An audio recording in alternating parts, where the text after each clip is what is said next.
মাঝামাঝি ফেব্রুয়ারির মধ্যেই আপনাদেরকে পুরো গাইডলাইনটি আমরা আপনাদেরকে দিয়ে দেওয়ার চেষ্টা করব ইনশাআল্লাহ। অ্যান্ড এটার মাধ্যমে আপনারা অ্যাকচুয়ালি বুঝতে পারবেন যে অ্যাকচুয়ালি আমাদের এই প্রজেক্টটা কিভাবে অগ্রসর হবে সামনে এবং আপনাদের পুরো কার্যক্রমটি আমরা কিভাবে পরিচালনা করার চেষ্টা করব। আর দ্বিতীয় যে কথাটি হচ্ছে সেটি হচ্ছে যে আপনাদেরকে যে অ্যাসাইনমেন্টটা দেওয়া হয়েছিল আমাদের গত ক্লাসে, আ ওইটার ওইটা আমরা আশা করব ঢাকা বিশ্ববিদ্যালয় গবেষণা সংসদ আশা করে যে এখানে যত পার্টিসিপেন্ট আছি আমরা, এখনো জয়েন করছেন আপনারা আস্তে, আস্তে। তো সবাই যাতে আমরা আমাদের যে অ্যাসাইনমেন্ট গুলো আছে সেগুলো যাতে আমরা রেগুলারলি আমাদের সাবমিট করি। সো এই ছিল মূলত আপনাদের সাথে কথাবার্তা। আর আপনারা তো জানেন যে অ্যাজ ইউজুয়াল আমাদের সেশন গুলা কিভাবে পরিচালিত হয়। আমাদের সেশন ১ম এ থাকবে আমাদের সম্মানিত ট্রেইনার বিদ্যুৎ মন্ডল স্যারের যে আলোচনাটি সেটি থাকবে। এরপরে হচ্ছে আমরা একটি সংক্ষিপ্ত প্রশ্নোত্তর করে যাব। এরপরে হচ্ছে আমরা সেশনটি শেষ করে দেব। তো আমি আর কথা বাড়াচ্ছি না। আমি আমাদের আজকের সেশন যেটা আছে রিসার্চ প্রপোজাল এর উপরে আমরা সেই সেশনটি শুরু করতে যাচ্ছি। তো আমি স্যারকে স্বাগতম জানাচ্ছি স্যারের সেশনটি শুরু করার জন্য। ধন্যবাদ।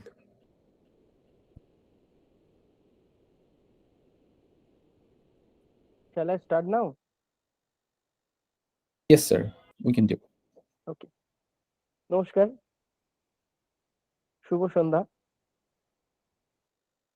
First of all, I'd like to thank project coordinator, all the coordinators, organizers of DURS, Dhaka Research Society, Dhaka University Research Society, and the participants. I thank you once again. Today I'll be discussing on research proposal. No problem. I'll be speaking in Bengali and English, that is Banglis. Okay. The thing is that আপনারা বেশিরভাগ সময় ভাবেন যে যে কোনো বিষয় নিয়ে ভাবলেই সেই বিষয়টা নিয়ে হয়তো কেউ রিসার্চ করা সম্ভব, অথবা যে কোনো প্রশ্ন মাথায় আসলো ব্যাস ওটা নিয়ে একটু আলোচনা করে দিলাম, রিসার্চ করে নিলাম। বিষয়টি কিন্তু তা নয়। Research is a systematic study, investigation আর inquiry. No, it has to be, মানে এটা এমন একটা সিস্টেমেটিক একাডেমিক স্টাডি যেটা কিনা একটি একটি নিয়ম মেনে বিভিন্ন পদ্ধতি, উপকরণ ইত্যাদি সেইগুলোকে মাথায় রেখে এগিয়ে যেতে হয়। কাজেই সেই এগিয়ে যাওয়ার পথ কি, অর্থাৎ কিভাবে এগোতে হয়, কিভাবে রিসার্চ করতে হয়, সেই বিষয়ে আমি আজকে কিছু বলবো। এবং তার পূর্বে আমি একটি পাওয়ার পয়েন্ট বানিয়েছি, সেটা উপস্থাপন করতে চাই।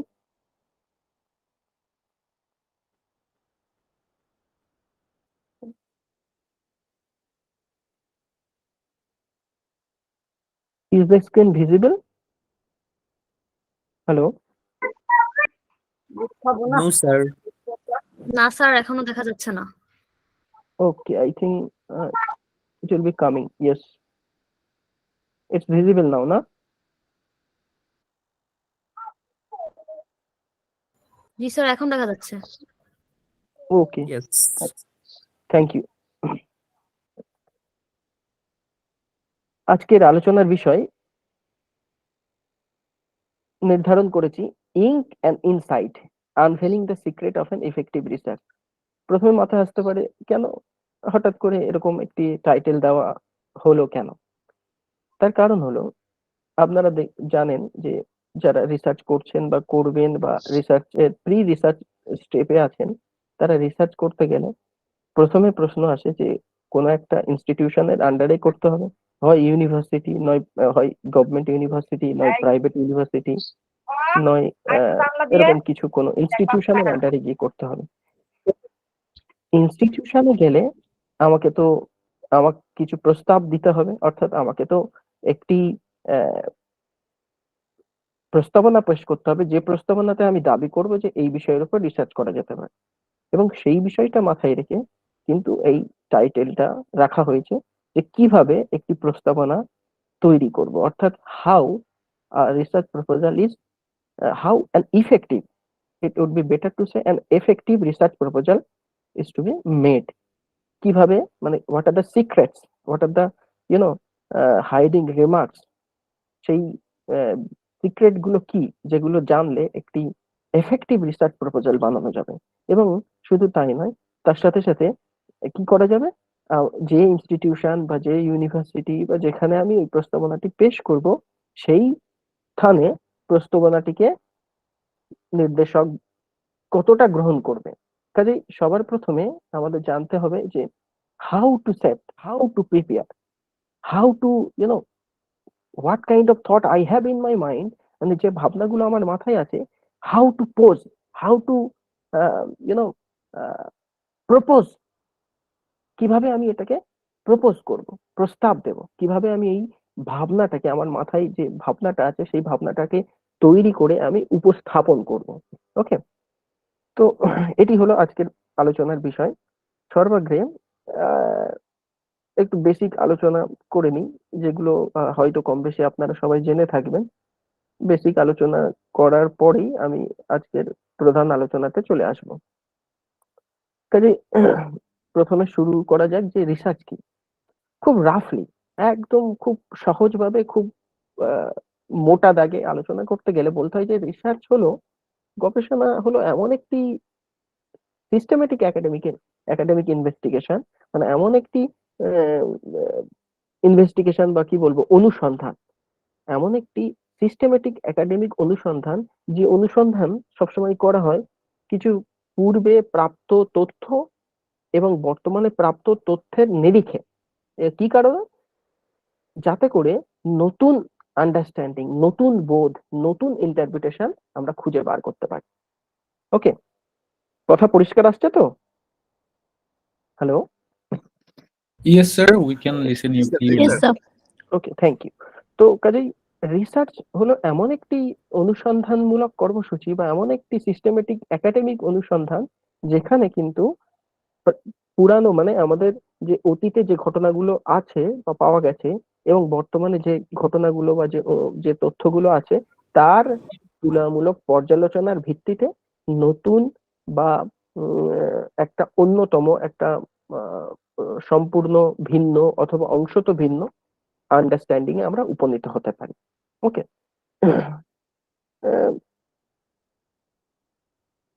কেন?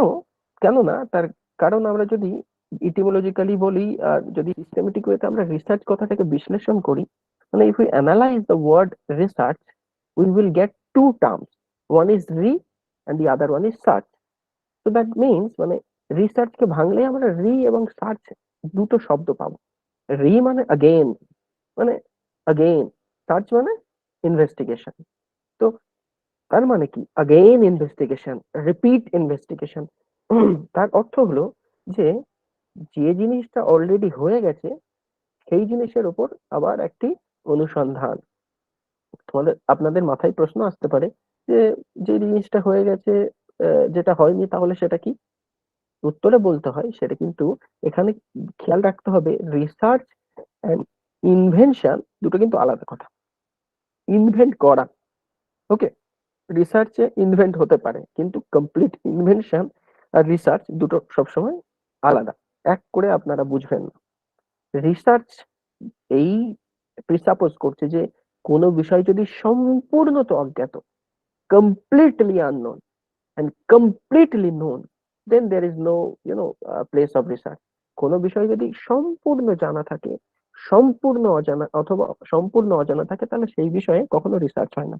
রিসার্চ হয় কোন বিষয়?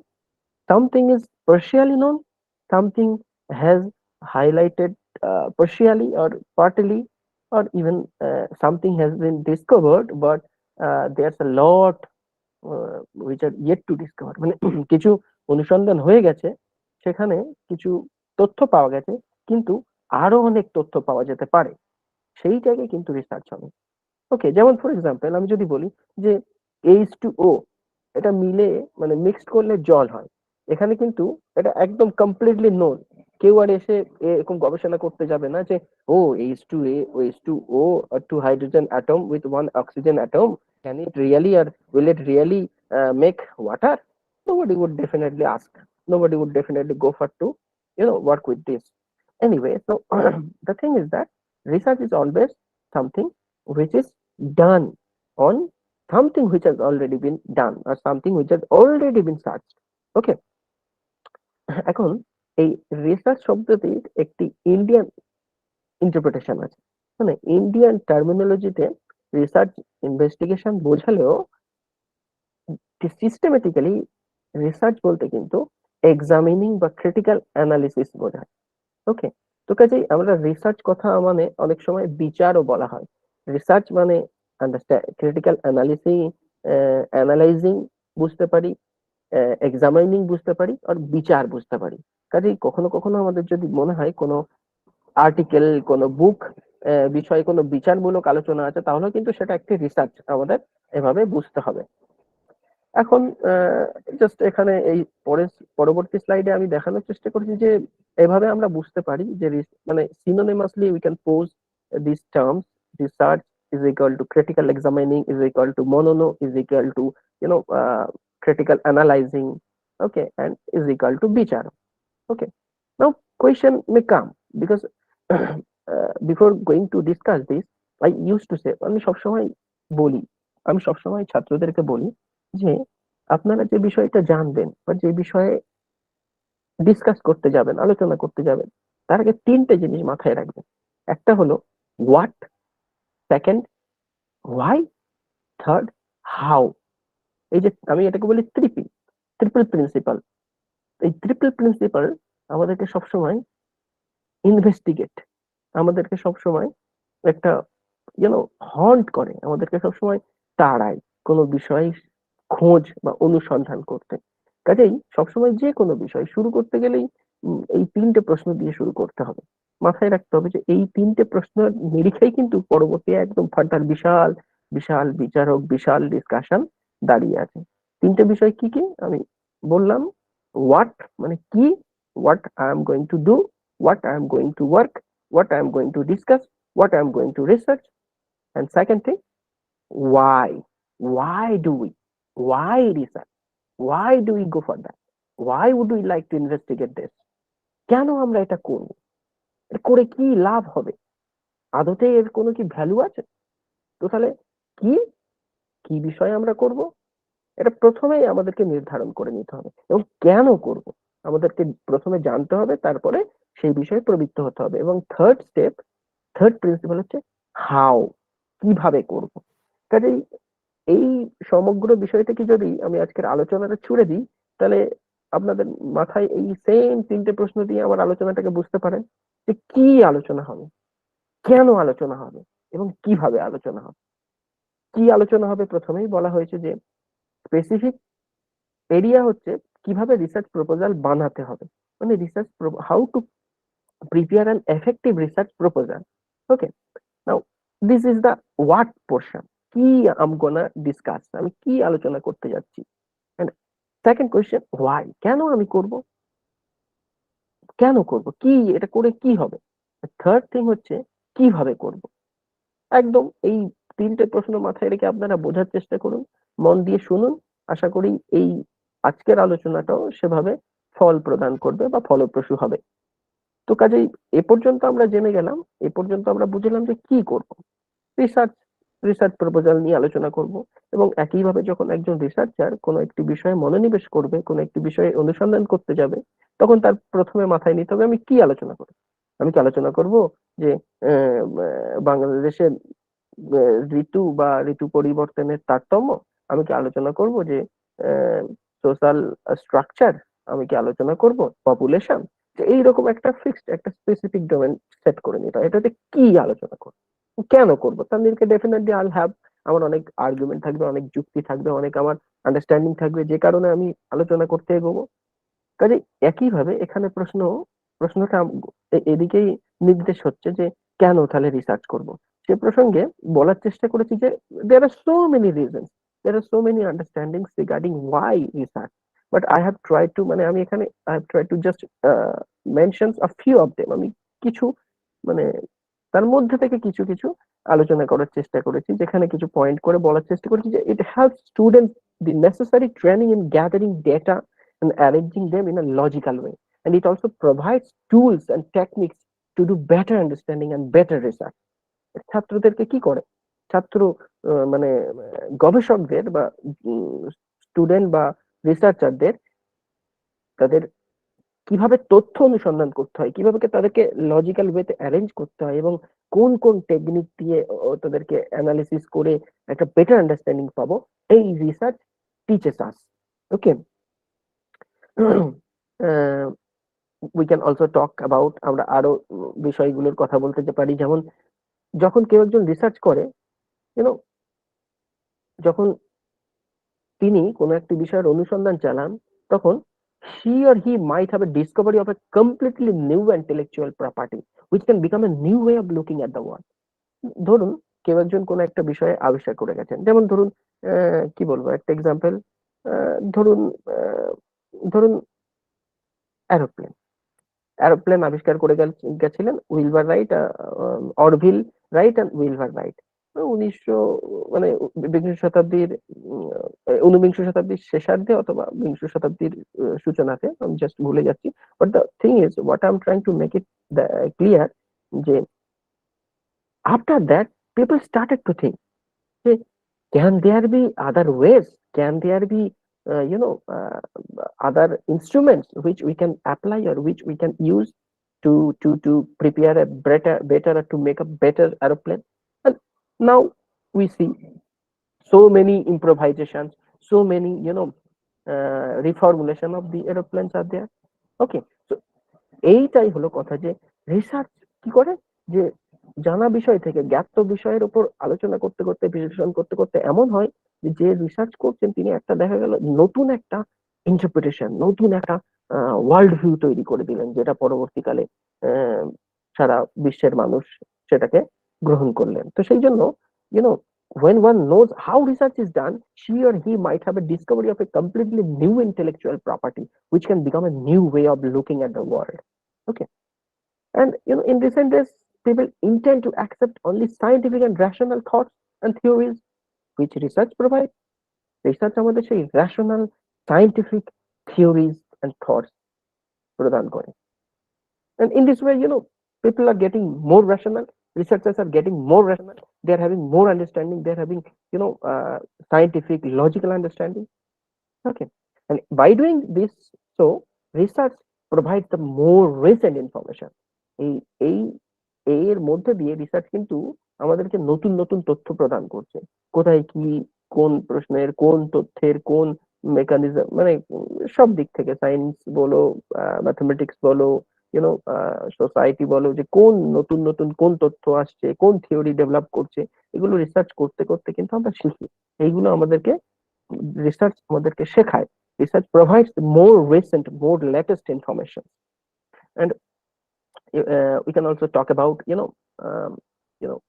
that research will inculcate the ability to evaluate and use of research results with reasonable confidence.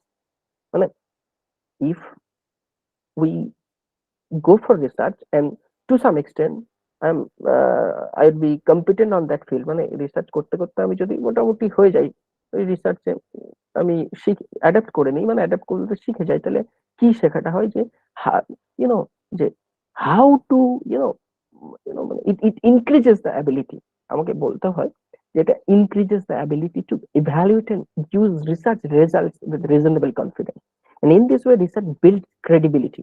মানে রিসার্চ আমাদের এক ধরনের সাহস বা এক ধরনের কি বলবো, মানে এক ধরনের পিলার হিসেবে কাজ করে, এক ধরনের বৌদ্ধিক সত্তা হিসেবে কাজ করে, যে সত্তার দ্বারা আমরা কি করি, আমাদের নিজের বুঝতে পারছি আমাদের মধ্যে সেই ক্ষমতাটা জন্মেছে, যে ক্ষমতাটা কি করি আমরা রিজনেবল কনফিডেন্সের সাহায্যে বিষয় বা বস্তুগুলোকে বিশ্লেষণ করে বুঝতে পারি। ওকে, এটি অন্যতম একটি কারণ যে ওয়াই রিসার্চ, কেন রিসার্চ করব। এছাড়া আমরা বলতে পারি যে research as a source of the government increases the respect and honour of a country.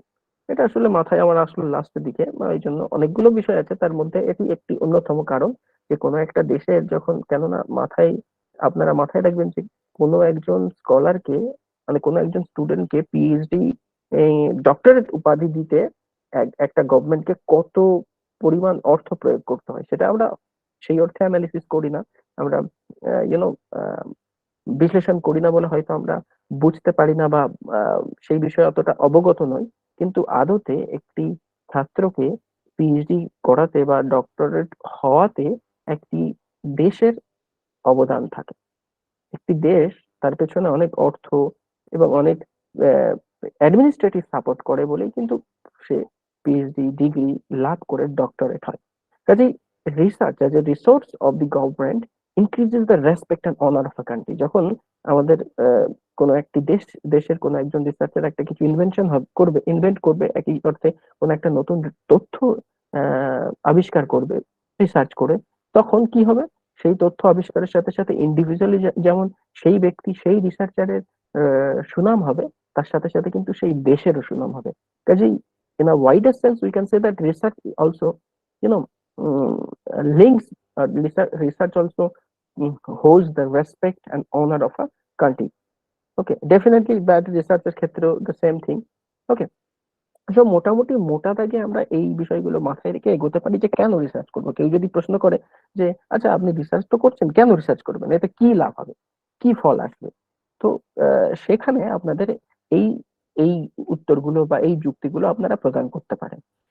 এখন প্রশ্ন আসতে পারে যে যেহেতু আমি বলেছি যে কি, কেন, তো কিভাবে কিভাবে how this systematic scientific investigation is done, কিভাবে এই সিস্টেমেটিক সায়েন্টিফিক ইনভেস্টিগেশন করা হয়। সেখানে মোটামুটি আমি একটা উপায় এখানে আলোচনা করেছি, যে উপায়টা আসলে খুব পিকিউলার বলবো না, স্পেসিফিক। কেন? কারণ এর পূর্বে আমার একটা কথা বলতে লাগে যে আপনারা জানেন যখন কোন একজন স্কলার ডিগ্রি লাভ করেন, সেটা এমফিল হোক আর পিএইচডি হোক, তখন কিন্তু ডক্টরেট বা ইত্যাদি হয়ে যান। আসলে ডক্টরেট হন আর এমফিল হন, তিনি কিন্তু ফিলোসফিতে মাস্টার করেন। মানে আসলে একটি পার্টিকুলার ওয়েতে তিনি কি করেন, তার গবেষণা পদ্ধতিটা করেছেন, এবং সেখানে যে ওয়েটা অবলম্বন করা হয়েছে সেই ওয়েটা হচ্ছে systematic scientific investigation. Systematic scientific investigation research আমি বলছিলাম, এবং সেই সিস্টেমেটিক সায়েন্টিফিক ইনভেস্টিগেশনের মধ্যে আছে তিনটে প্রসেস কিভাবে তিনি করেছেন। আসলে অনেকে ভাবতে পারেন যে এখানে শ্রবণ মনন নিদিধ্যাসন, যদি স্লাইডের দিকে দেখানো হচ্ছে যে শ্রবণ মনন নিদিধ্যাসন, হঠাৎ করে এই বিষয়গুলো আসলো কেন। তো সেই প্রসঙ্গে আমি বলছি যে আসলে রিসার্চার যখন রিসার্চ করেন, তিনি কিন্তু যে বিষয়ের হন না কেন, ম্যাথামেটিক্স, ইঞ্জিনিয়ারিং অথবা সায়েন্স, তাকে কিন্তু আদতে ডক্টরেট অফ ফিলোসফি হতে হচ্ছে। এবং ডক্টরেট অফ ফিলোসফি হওয়া মানে তিনি যে ফিলোসফি বলতে আসলে অ্যাকচুয়াল যে ক্রিটিক্যাল এনকোয়ারি, সেই ক্রিটিক্যাল এনকোয়ারিটা তিনি শিখছেন বা শিখেছেন, এবং সেই ক্রিটিক্যাল এনকোয়ারি করে তিনি একটি তথ্য বা একাধিক তথ্য ইউনো উদ্ভূত করেছেন বা অনাবৃত করেছেন, এবং সেই কারণে তার পরবর্তীকালে তাকে ডক্টরেট বা ইত্যাদি বলা হয়। তো সেই বিষয়কে মাথায় রেখে এখানে আমি বলার চেষ্টা করেছি যে যখন কোন একটি সিস্টেমেটিক সায়েন্টিফিক ইনভেস্টিগেশন করা হয়, তখন সেখানে তিনটি বিষয় মাথায় রাখতে হয়। একটি হলো শ্রবণ, অর্থাৎ ইউনো দি দর্শন। অ্যাকচুয়ালি শ্রবণ means acquiring knowledge, being a listener আর getting knowledge from the text scripture. যে তথ্যগুলো আমি আজ পর্যন্ত পড়েছি, যে বইয়ে এই বিষয়ে আলোচনা আছে, প্রথমে পড়ে নেব, শ্রবণ করে নেব। শ্রবণ মানে আগে পড়ে নেব। রিসার্চাররা কিভাবে করে আমি সেটা বলছি, যে যেখানে যেখানে যে বিষয়ে আমার মাথায় আহ, জেগেছে, যে বিষয়টা আমার মাথায় প্রশ্ন কেটেছে, দাগ কেটেছে, সেই বিষয়ে যা যা গ্রন্থাদি, যা যা টেক্সট, যা যা আর্টিকেল, যা যা ইত্যাদি ইনফরমেশন আছে, আমি সেগুলোকে শ্রবণ করলাম, মানে পড়ে নিলাম, শুনে নিলাম ইত্যাদি। তারপরে মনন করলাম। মনন মানে we have two examine, reflect on critically, what we have accurate from the scriptures or text or internet archives or information, etc, etc. ওকে, যে বিষয়গুলো আমি শ্রবণ করলাম, জেনে নিলাম, পড়ে নিলাম, সেই বিষয়ে আবার মনন করতে হয়। মনন মানে ক্রিটিক্যাল এক্সামাইন, মানে ক্রিটিক্যাল ক্রিটিক্যালি ওই বিষয়গুলোকে আমার বুঝতে হবে। যে আমি একবার পড়ে নিলাম, এই বলেছে, সে এসে বলেছে, এমন ভাবে করলে হবে না। মানে আপনাদেরকে প্রথমে শুনতে হবে, জানতে হবে, তারপরে সেই বিষয়ে আলোকপাত করতে হবে। আমরা বলি না, আলোকপাত করুন, আলোকপাত করুন এই প্রশ্নে, এই বিষয়ে। তার মানে কি, সেই বিষয়ে গভীরে যেতে হবে, ক্রিটিক্যাল এক্সামাইন করতে হবে, রিফ্লেক্ট করতে হবে, ক্রিটিক্যাল অ্যানালিসিস করতে হবে। এটাই হচ্ছে মনন। এই মনন করার পরে একটি কথা বলা হয়, থার্ড স্টেপ হচ্ছে নিদিধ্যাসন। নিদিধ্যাসন কথার অর্থ হলো the way of assimilation of truth. আসলে বিষয়টা হচ্ছে যে, মানে এটা আমি ইচ্ছা করেই এখানে ইনকর্পোরেট করেছি।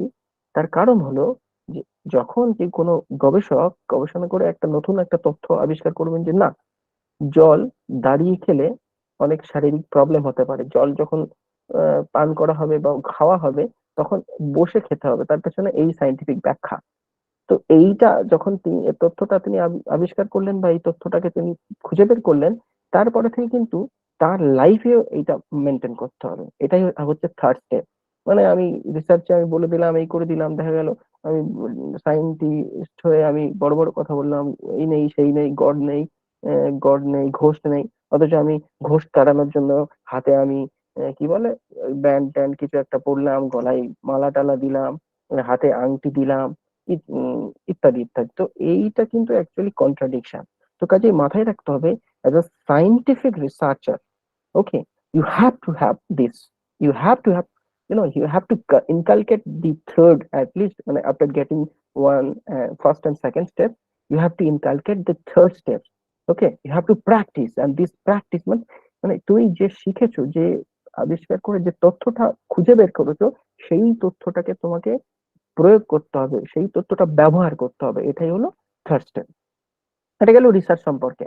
এখন এই বিষয়ে হয়তো আপনাদের অন্য ক্লাস হয়েছে বা অন্য ক্লাস হবে, আমি জাস্ট একটু বলার চেষ্টা করেছি যে এই যে এত কথা বললাম, সেখানে মূলত সিস্টেমেটিক উপায়ে আমরা কি কি স্টেপ পালন করে, মানে কি কি পর্যায় অবলম্বন করে আমরা একটা রিসার্চ করি। যদিও আমার আলোচনার বিষয় রিসার্চের স্টেপস নয়, আমি পরের স্লাইড থেকে আমার মূল আলোচনার বিষয়ে চলে যাব। তার আগে আমি জাস্ট একটু বলে নিই যে কোনো রিসার্চ করতে গেলে মূলত একদম, this is the general structure of any kind of research, engineering research, mathematical research, scientific research, social, etcetera, any kind of research must involve these 7 process. Okay, what are the first? Identifying problem. প্রথমে কিন্তু একটা problem identify করতে হবে। Problem না হলে আমি research করবো, আর কোনো প্রবলেম নেই, বেকার, this future, this has no sense. কাজে you have to identify research problem. Then literature review.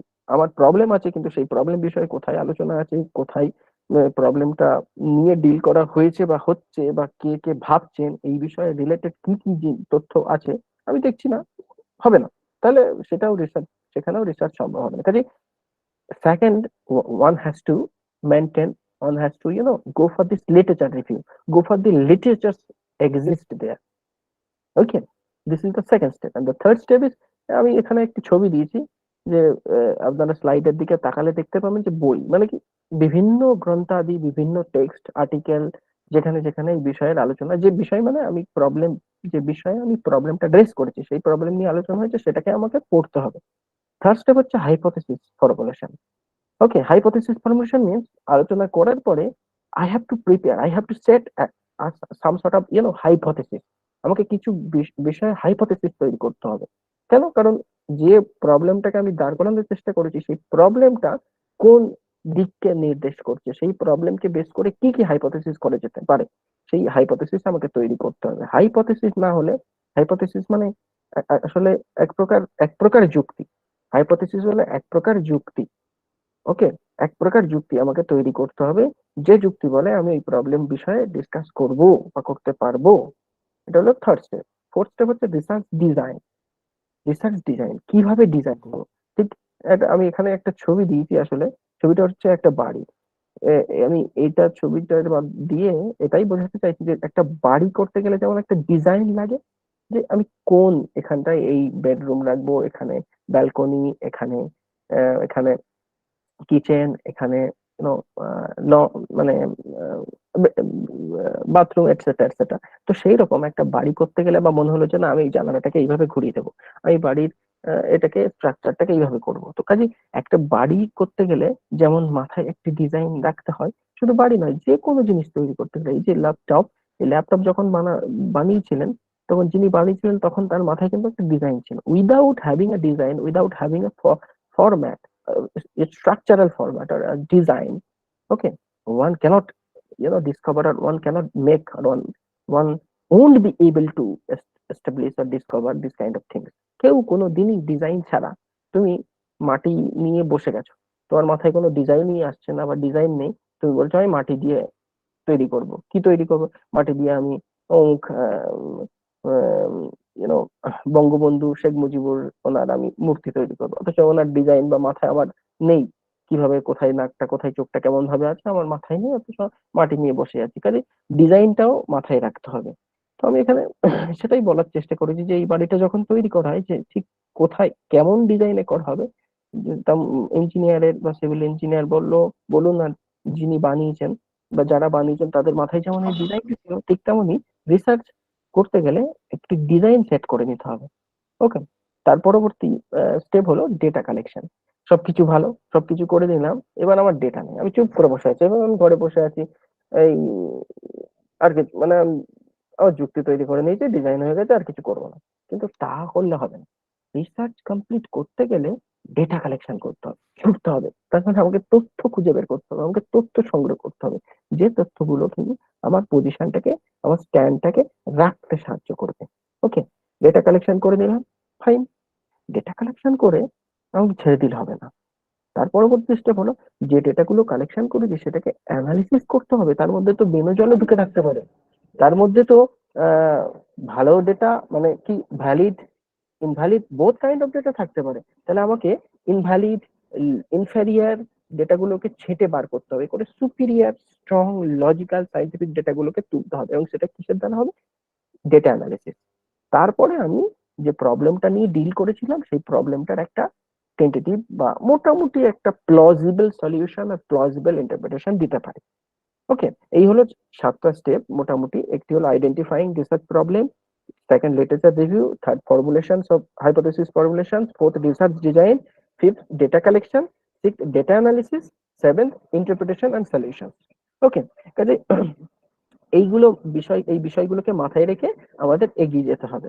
তবে এখানে একটা কথা বলি, রিসার্চ করতে গেলে আপনারা কখনো ভাববেন না যে যে প্রবলেমটা নিয়ে ডিল করছি সেই প্রবলেমের সলিউশন দিয়ে দেবো, এবং সলিউশন দিয়ে দেওয়া মানেই আমার রিসার্চ হয়ে গেল। এটা কখনো ভাববেন না, কারণ এটা একটি ভুল ধারণা। কারণ একটি সমস্যার সবসময় সমাধান বের করা বা একটি প্রবলেমের সলিউশন বের করা মানেই যে রিসার্চ সম্পূর্ণ করা তা কিন্তু নয়।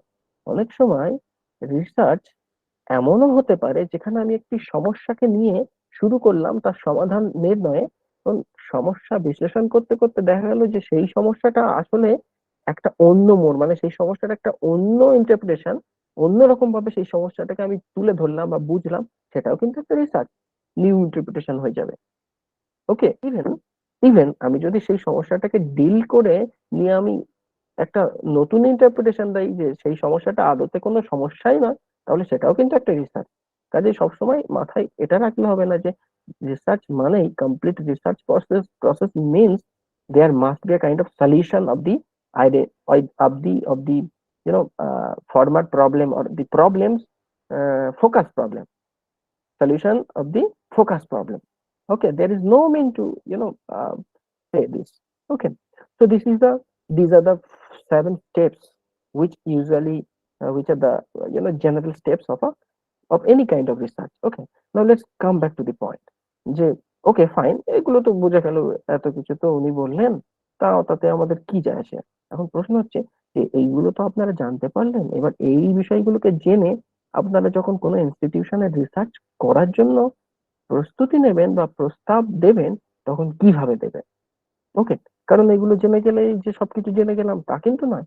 আমি জানলাম, আমাকে এবার দেখাতে হবে, আমাকে বোঝাতে হবে যে আমি কতটা জেনেছি, আমাকে দেখাতে হবে যে আমি যে যে বিষয়গুলো জেনেছি সেটা কেমন ভাবে জেনেছি, মানে কত তার অ্যাকচুয়ালি কতটা লজিক্যাল, আমার জানাটা কতটা লজিক্যাল। তো সেটা কিভাবে জানবো? সেটাই হচ্ছে একটা দিক হলো যে কোনো একটি বিষয়কে কেন্দ্র করে আমি একটা প্রস্তাবনা পেশ করলাম, যেটাকে খসড়া, গবেষণার খসড়া। ওকে, তো কাজেই এখন চলে যাওয়া যাক গবেষণার খসড়া কি। এখানেও বেসিক্যালি একটা ইনফরমেশন দেওয়ার চেষ্টা করেছি যে রিসার্চ প্রপোজাল হচ্ছে একটা এমন একটা মানে is an outline of the entire research work that provides a detailed summary of the proposed research work. Research proposal হচ্ছে আমি যে রিসার্চ করব তার একটা ডিটেল সামারি। মানে আমি এখানে দুটো ছবি দিয়েছি এই কারণে, এটাকে অনেক সময় বলা হয় সিনপসিস। সিনপসিস কথাটা আপনারা শুনেছেন কি জানি না, দেখবেন অনেক সময় বলা হয় সিনপসিস পাঠান, সিনপসিস। আপনার যখন ইন্টারভিউ দেবেন কোন রিসার্চ প্রেজেন্টেশনে, ইন্টারভিউ দেবেন বা প্রেজেন্টেশন দেবেন, তখন প্রশ্ন করবে হোয়ার ইজ ইউর সিনপসিস, বা বলবেন যে সিনপসিসটা কোথায়। সেখানে আপনাকে দেখাতে লাগে যে আমি যে প্রবলেমটা নিয়ে ডিল করছি বা যে প্রবলেমটা ভাবছি, সেই প্রবলেমটাকে আমি কেমন ভাবে রিসার্চের একটা প্রাক খসড়া হিসেবে আমি তৈরি করতে পেরেছি। ওকে, অনেক সময় এটাকে বলা হয় ব্লু প্রিন্ট অফ রিসার্চ। ওকে, এখানে দুটো ছবি আমি দিয়ে এটাই বোঝানোর চেষ্টা করছি, যদি আপনারা স্লাইডের দিকে দেখেন তাহলে দেখবেন যে একদিকে ছবি আছে যে পেন, খাতা, হাত। তার মানেটা কি? তার মানে এখানে এটাই বলার চেষ্টা করছি যে আমি একটা কিছু বলার চেষ্টা করছি যেখানে মোটামুটি যা বলা যাবে সেটার একটা সংক্ষিপ্তাসার করেছি। ডান ডান দিকে একটি ছবি দেখা যাচ্ছে, আপনারা সেখানে তাকালে দেখবেন যে এই ছবিটিতে একটি বিল্ডিং এর মানে ডিটেল ডিসকাশন আছে, মানে ডিটেলড প্রিন্ট আছে। তার মানে কি? তার মানে আমি যেটা করব তার একটা ডিটেলড একটা যেটাকে বলে প্রিন্ট, ব্লু প্রিন্ট, ডিটেলড একটা খসড়া আমাকে আগে বানিয়ে নিতে হবে। যখন আপনি ঘর করবেন, বা ধরুন কোনো রাজমিস্ত্রি বাড়ি বানান, সুতোর মিস্ত্রি কাঠের টেবিল বানান, বা বিভিন্ন লোক বিভিন্ন মানে বিভিন্ন জিনিস বানান, তখন বিভিন্ন জিনিস বানানোর আগে তাদের মাথায় থাকে যে বাড়িটা যখন বানাবো তখন কোন দিকে কতটা, এই ঘরটা কতটা লম্বা কতটা চওড়া রাখবো, আমি এই লম্বায় কতটা যাব, চওড়ায় কতটা নেব, যখন টেবিল বানানো হবে তখন পায়াটা কত মোটা রাখবো, টেবিলের লেন্থটা কেমন রাখবো। তো এইগুলো বিষয়গুলো আসলে মাথায় রেখে কিন্তু সবাই করে থাকেন। কাজে একই ভাবে যখন কেউ একজন রিসার্চ করবে বা রিসার্চে আগ্রহ প্রকাশ করবে, তাকে কোন একটি বিষয়কে অবলম্বন করে একটি প্রস্তাব দিতে হয়, ডিটেল সামারি দিতে হয়। সেই ডিটেল সামারিটা হচ্ছে রিসার্চ প্রপোজাল। আপনারা বুঝতে পারছেন তো? হ্যালো? জি স্যার, বুঝতে পারছি। Yes, sir. এখন প্রশ্ন হলো যে এই ডিটেলড প্রপোজালে, এই রিসার্চ প্রপোজালে কি থাকে? আসলে একটি বিষয় আমি বলতে বাধ্য হচ্ছি যে অনেক সময় দেখা যায় অনেকে প্রপোজাল বানায়, অনেক প্রপোজাল দেওয়ার পরে বলে আমার হলো না। তো সেখানে বুঝতে হবে যে যখন রিসার্চ প্রপোজাল বানানো হয় সেখানে কিন্তু গ্যাপ তৈরি হয়ে থাকে। গ্যাপ মানে সেই প্রপোজালে কিছু খামতি থাকে, সেই খামতির জন্য প্রপোজালটা অ্যাকসেপ্ট হয় না, এবং রিসার্চার তার ইয়ে তিনি রিসার্চ করার সুযোগ পান না। যতই তিনি প্রবলেম বিষয়ে মনোনিবেশ করেন না কেন, তিনি রিসার্চ করার সুযোগ পান না। কাজেই আজকে এই যে স্লাইডটা আমি সামনে তুলে ধরেছি, এখানে আমি বলার চেষ্টা করব যে কি কি সিক্রেট বিষয় থাকে, কি কি গভীর বিষয় যেগুলো থাকে একজন রিসার্চারকে তার প্রপোজালে ইনকর্পোরেট করতে হয়। ওকে, এখানে মোটামুটি আহ, সব বিষয়গুলোকে আমি তুলে ধরেছি, এবং স্টেপ ওয়াইজ 1 2 3 4 করে আমি আইডেন্টিফাই করেছি। কারণ এটা স্টেপ, আগেই বলেছি যে একটা প্রসেস, লেন্দি প্রসেস, এবং এখানে কিন্তু স্টেপস থাকে। তো কাজেই সেই লেন্দি প্রসেসের যখন একটা প্রাক খসড়া বা একটা সামারাইজড ফরম্যাট যখন আপনি তৈরি করবেন বা প্রপোজালটা লেখার চেষ্টা করবেন, সেখানে কিন্তু কিছু বিষয়গুলোকে ইনকর্পোরেট করতে হয়, এবং এখানে যে গোল সার্কেলের বাইরে যে যে পয়েন্ট গুলো আছে সেই বিষয়গুলো কিন্তু ওই রিসার্চ প্রপোজালে থাকে। কাজেই কোনো রিসার্চার যদি এই বিষয়গুলোকে মাথায় রেখে একটি রিসার্চ প্রপোজাল তৈরি করেন, তাহলে কিন্তু তার আর কখনো মানে তিনি নিঃসন্দেহে সেই কোনো একটি ইনস্টিটিউশনে মানে আই মিন তার খসড়াটা বা তার প্রস্তাবটা সমর্থন হওয়ার সম্ভাবনা অধিকাংশ মানে প্রবল। ওকে, এখন জেনে নেওয়া যাক যে what are the you know what are the steps, what are the points one researcher has to maintain or incorporate in his research proposal? মানে so far I have talked about research, এতক্ষণ পর্যন্ত কিন্তু আমি রিসার্চ ইন জেনারেল নিয়ে কথা বলেছি। Now I am going to discuss the research proposal. Okay, এর আগের স্লাইডে আমি বলার চেষ্টা করি যে প্রপোজালটা কি, এখন বলার চেষ্টা করছি যে এই প্রপোজালে কি কি থাকে। ওকে, মানে কোন কোন বিষয়গুলোকে একজন রিসার্চার তার প্রস্তাবনায় বা প্রপোজালে ইনকর্পোরেট করলে সেই প্রস্তাবনাটা লজিক্যাল হবে, সেই প্রস্তাবনাটা ভ্যালিড প্রস্তাবনা হবে। এখন দেখে নেওয়া যাক। প্রথম প্রথম যে পয়েন্ট আসে, প্রথম যে পয়েন্টের কথা বলবো সেটি হলো টাইটেল ফরমেশন। যে কোনো জিনিস করার পূর্বে সবসময় কিন্তু মাথায় রাখতে হবে যে কি, তার নামটা কি, আমি কি করতে যাচ্ছি তার একটা নাম না দিলে, একটা কথা আছে, কেউ যখন কোনো পেপার বা কোনো কিছু দেখে কিন্তু প্রথমে আগে দেখে নেয় কি খবর, কোথায় এই হয়েছে, সঙ্গে সঙ্গে তারপরে ডিটেলস পড়তে চাই। কাজে নামটা হলো একটা লুক্রেটিভ, একটা হচ্ছে attract point of a research proposal, মানে নাম মিনস টাইটেল। ওকে, সেকেন্ড হচ্ছে আইডেন্টিফাইং প্রবলেমস। আচ্ছা, ডিটেলস আমি আলোচনা করব, আমি জাস্ট বলার চেষ্টা করি পয়েন্টগুলো। সেকেন্ড হলো আইডেন্টিফাইং প্রবলেমস। টাইটেল ফরমেশনের পরেই কিন্তু এবার প্রবলেম আইডেন্টিফিকেশন থাকে, সেটা পরপর একদম রিসার্চ প্রপোজালের মধ্যে 4 থেকে 5 পাতার মধ্যে এইগুলো, এই 3 থেকে 4 পাতার মধ্যে এই বিষয়গুলোকে ইনকর্পোরেট করতে হয়। টাইটেল ফরমেশন হলো, তারপরে আইডেন্টিফাইং প্রবলেম, মানে আমি কি, কোন প্রবলেম নিয়ে আমি আলোচনা করব, তারপর রিসার্চ কোয়েশ্চেন, যে প্রবলেম তো আছে, প্রবলেম থেকে হোয়াট হোয়াট ক্যান বি, মানে YONO what are the questions I can raise, what are the questions, what are the main research questions I can raise, I can highlight from the problems I have raised. So fourth step হচ্ছে research aims and objectives. Research question তুললাম ছেড়ে দিলাম তা কিন্তু নয়, I have to show what are actually the aims and objectives of this given proposal. এই যে আমি প্রবলেম আইডেন্টিফাই করেছি, তার জন্য যে রিসার্চ কোয়েশ্চেন তুলেছি, সেই কোয়েশ্চেনের এগেইনস্টে কি কি এইমস, কি কি অবজেক্টিভস আছে, what are the objectives and aims are there can be. Okay, fifth one হলো literature review. This is most and most interesting part of this, the literature review, what are the literatures available. And the sixth one, research methodology, কোন উপায়, আগেই বলেছি method অবলম্বন করতে হবে। কোনো কিছু এখন যেমন কথা কথা কোনো একটা কিছু বানাতে গেলে যেমন ম্যানুয়ালি আমরা দুটো দেখি, একটা হচ্ছে মেকানিক্যালি মেশিন বানায়, একটা ম্যানুয়ালি বানায়। তো কাছে রিসার্চ মেথডোলজি বানাতে গেলেও কিন্তু মেশিন মানে ম্যানুয়াল আর মেকানিক্যাল এর কোনো প্রশ্ন আসবে না। মানে আমি বলতে চাইছি যে এখানেও একটা মেথড, মানে একটা সিস্টেমেটিক ওয়েতে আমাকে বানাতে হবে। There must be some sort of methods, I'll be talking about that. তো এটা হলো sixth part or sixth point of a proper research proposal. Seventh one, arguments formation. আমি রিসার্চ মেথডোলজি বলে দিয়েছি কিন্তু আই হ্যাভ নো আর্গুমেন্ট।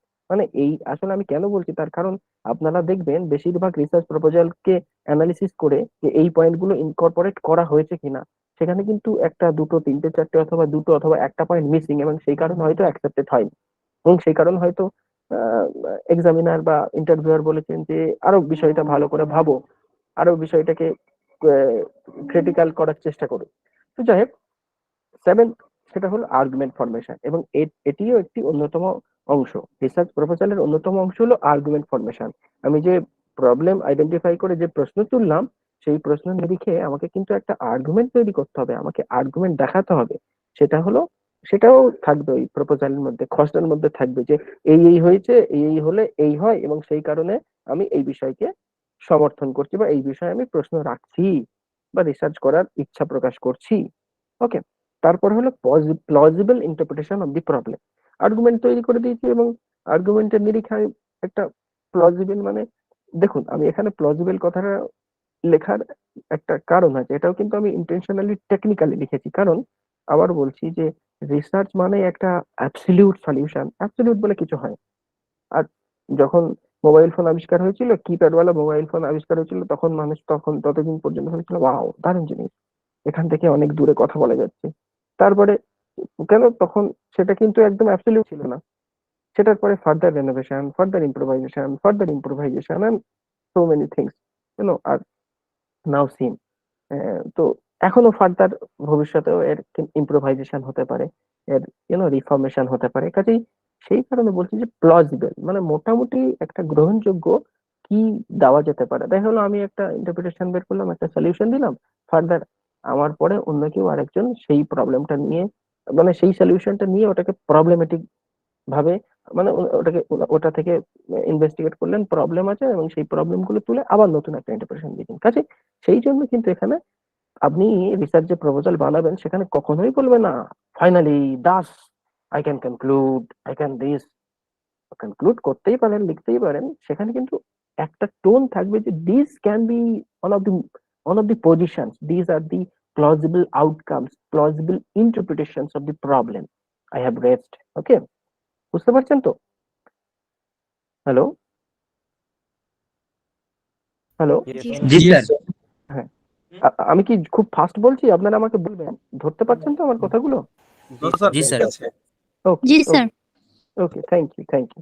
কাজে এটি হলো 8 পয়েন্ট বা অন্যতম আরেকটি পয়েন্ট। তারপরে মাথায় রাখতে হবে, এটা আসলে এই পয়েন্টটি অনেকে বলেন না, অনেক সময় এই পয়েন্টটাকে ইগনোর করা হয়, অনেকে পছন্দ করেন অনেকে পছন্দ করেন না, তবু আমার মনে হয় যে একটা প্রপার একটা এফেক্টিভ রিসার্চ প্রপোজালে এই বিষয়টা থাকার দরকার। 9 পয়েন্ট, যেটা হলো টেন্টেটিভ চ্যাপ্টার ডিভিশন। কেন টেন্টেটিভ চ্যাপ্টার ডিভিশন? হচ্ছে মোটামুটি আমি যে আলোচনা করব সে কটা চ্যাপ্টারে হবে সেটা বলে দেওয়া। তারপর হচ্ছে বাজেট। অনেক সময় সব সব রিসার্চে কিন্তু বাজেট লাগে না, কিছু কিছু রিসার্চে বাজেট লাগে।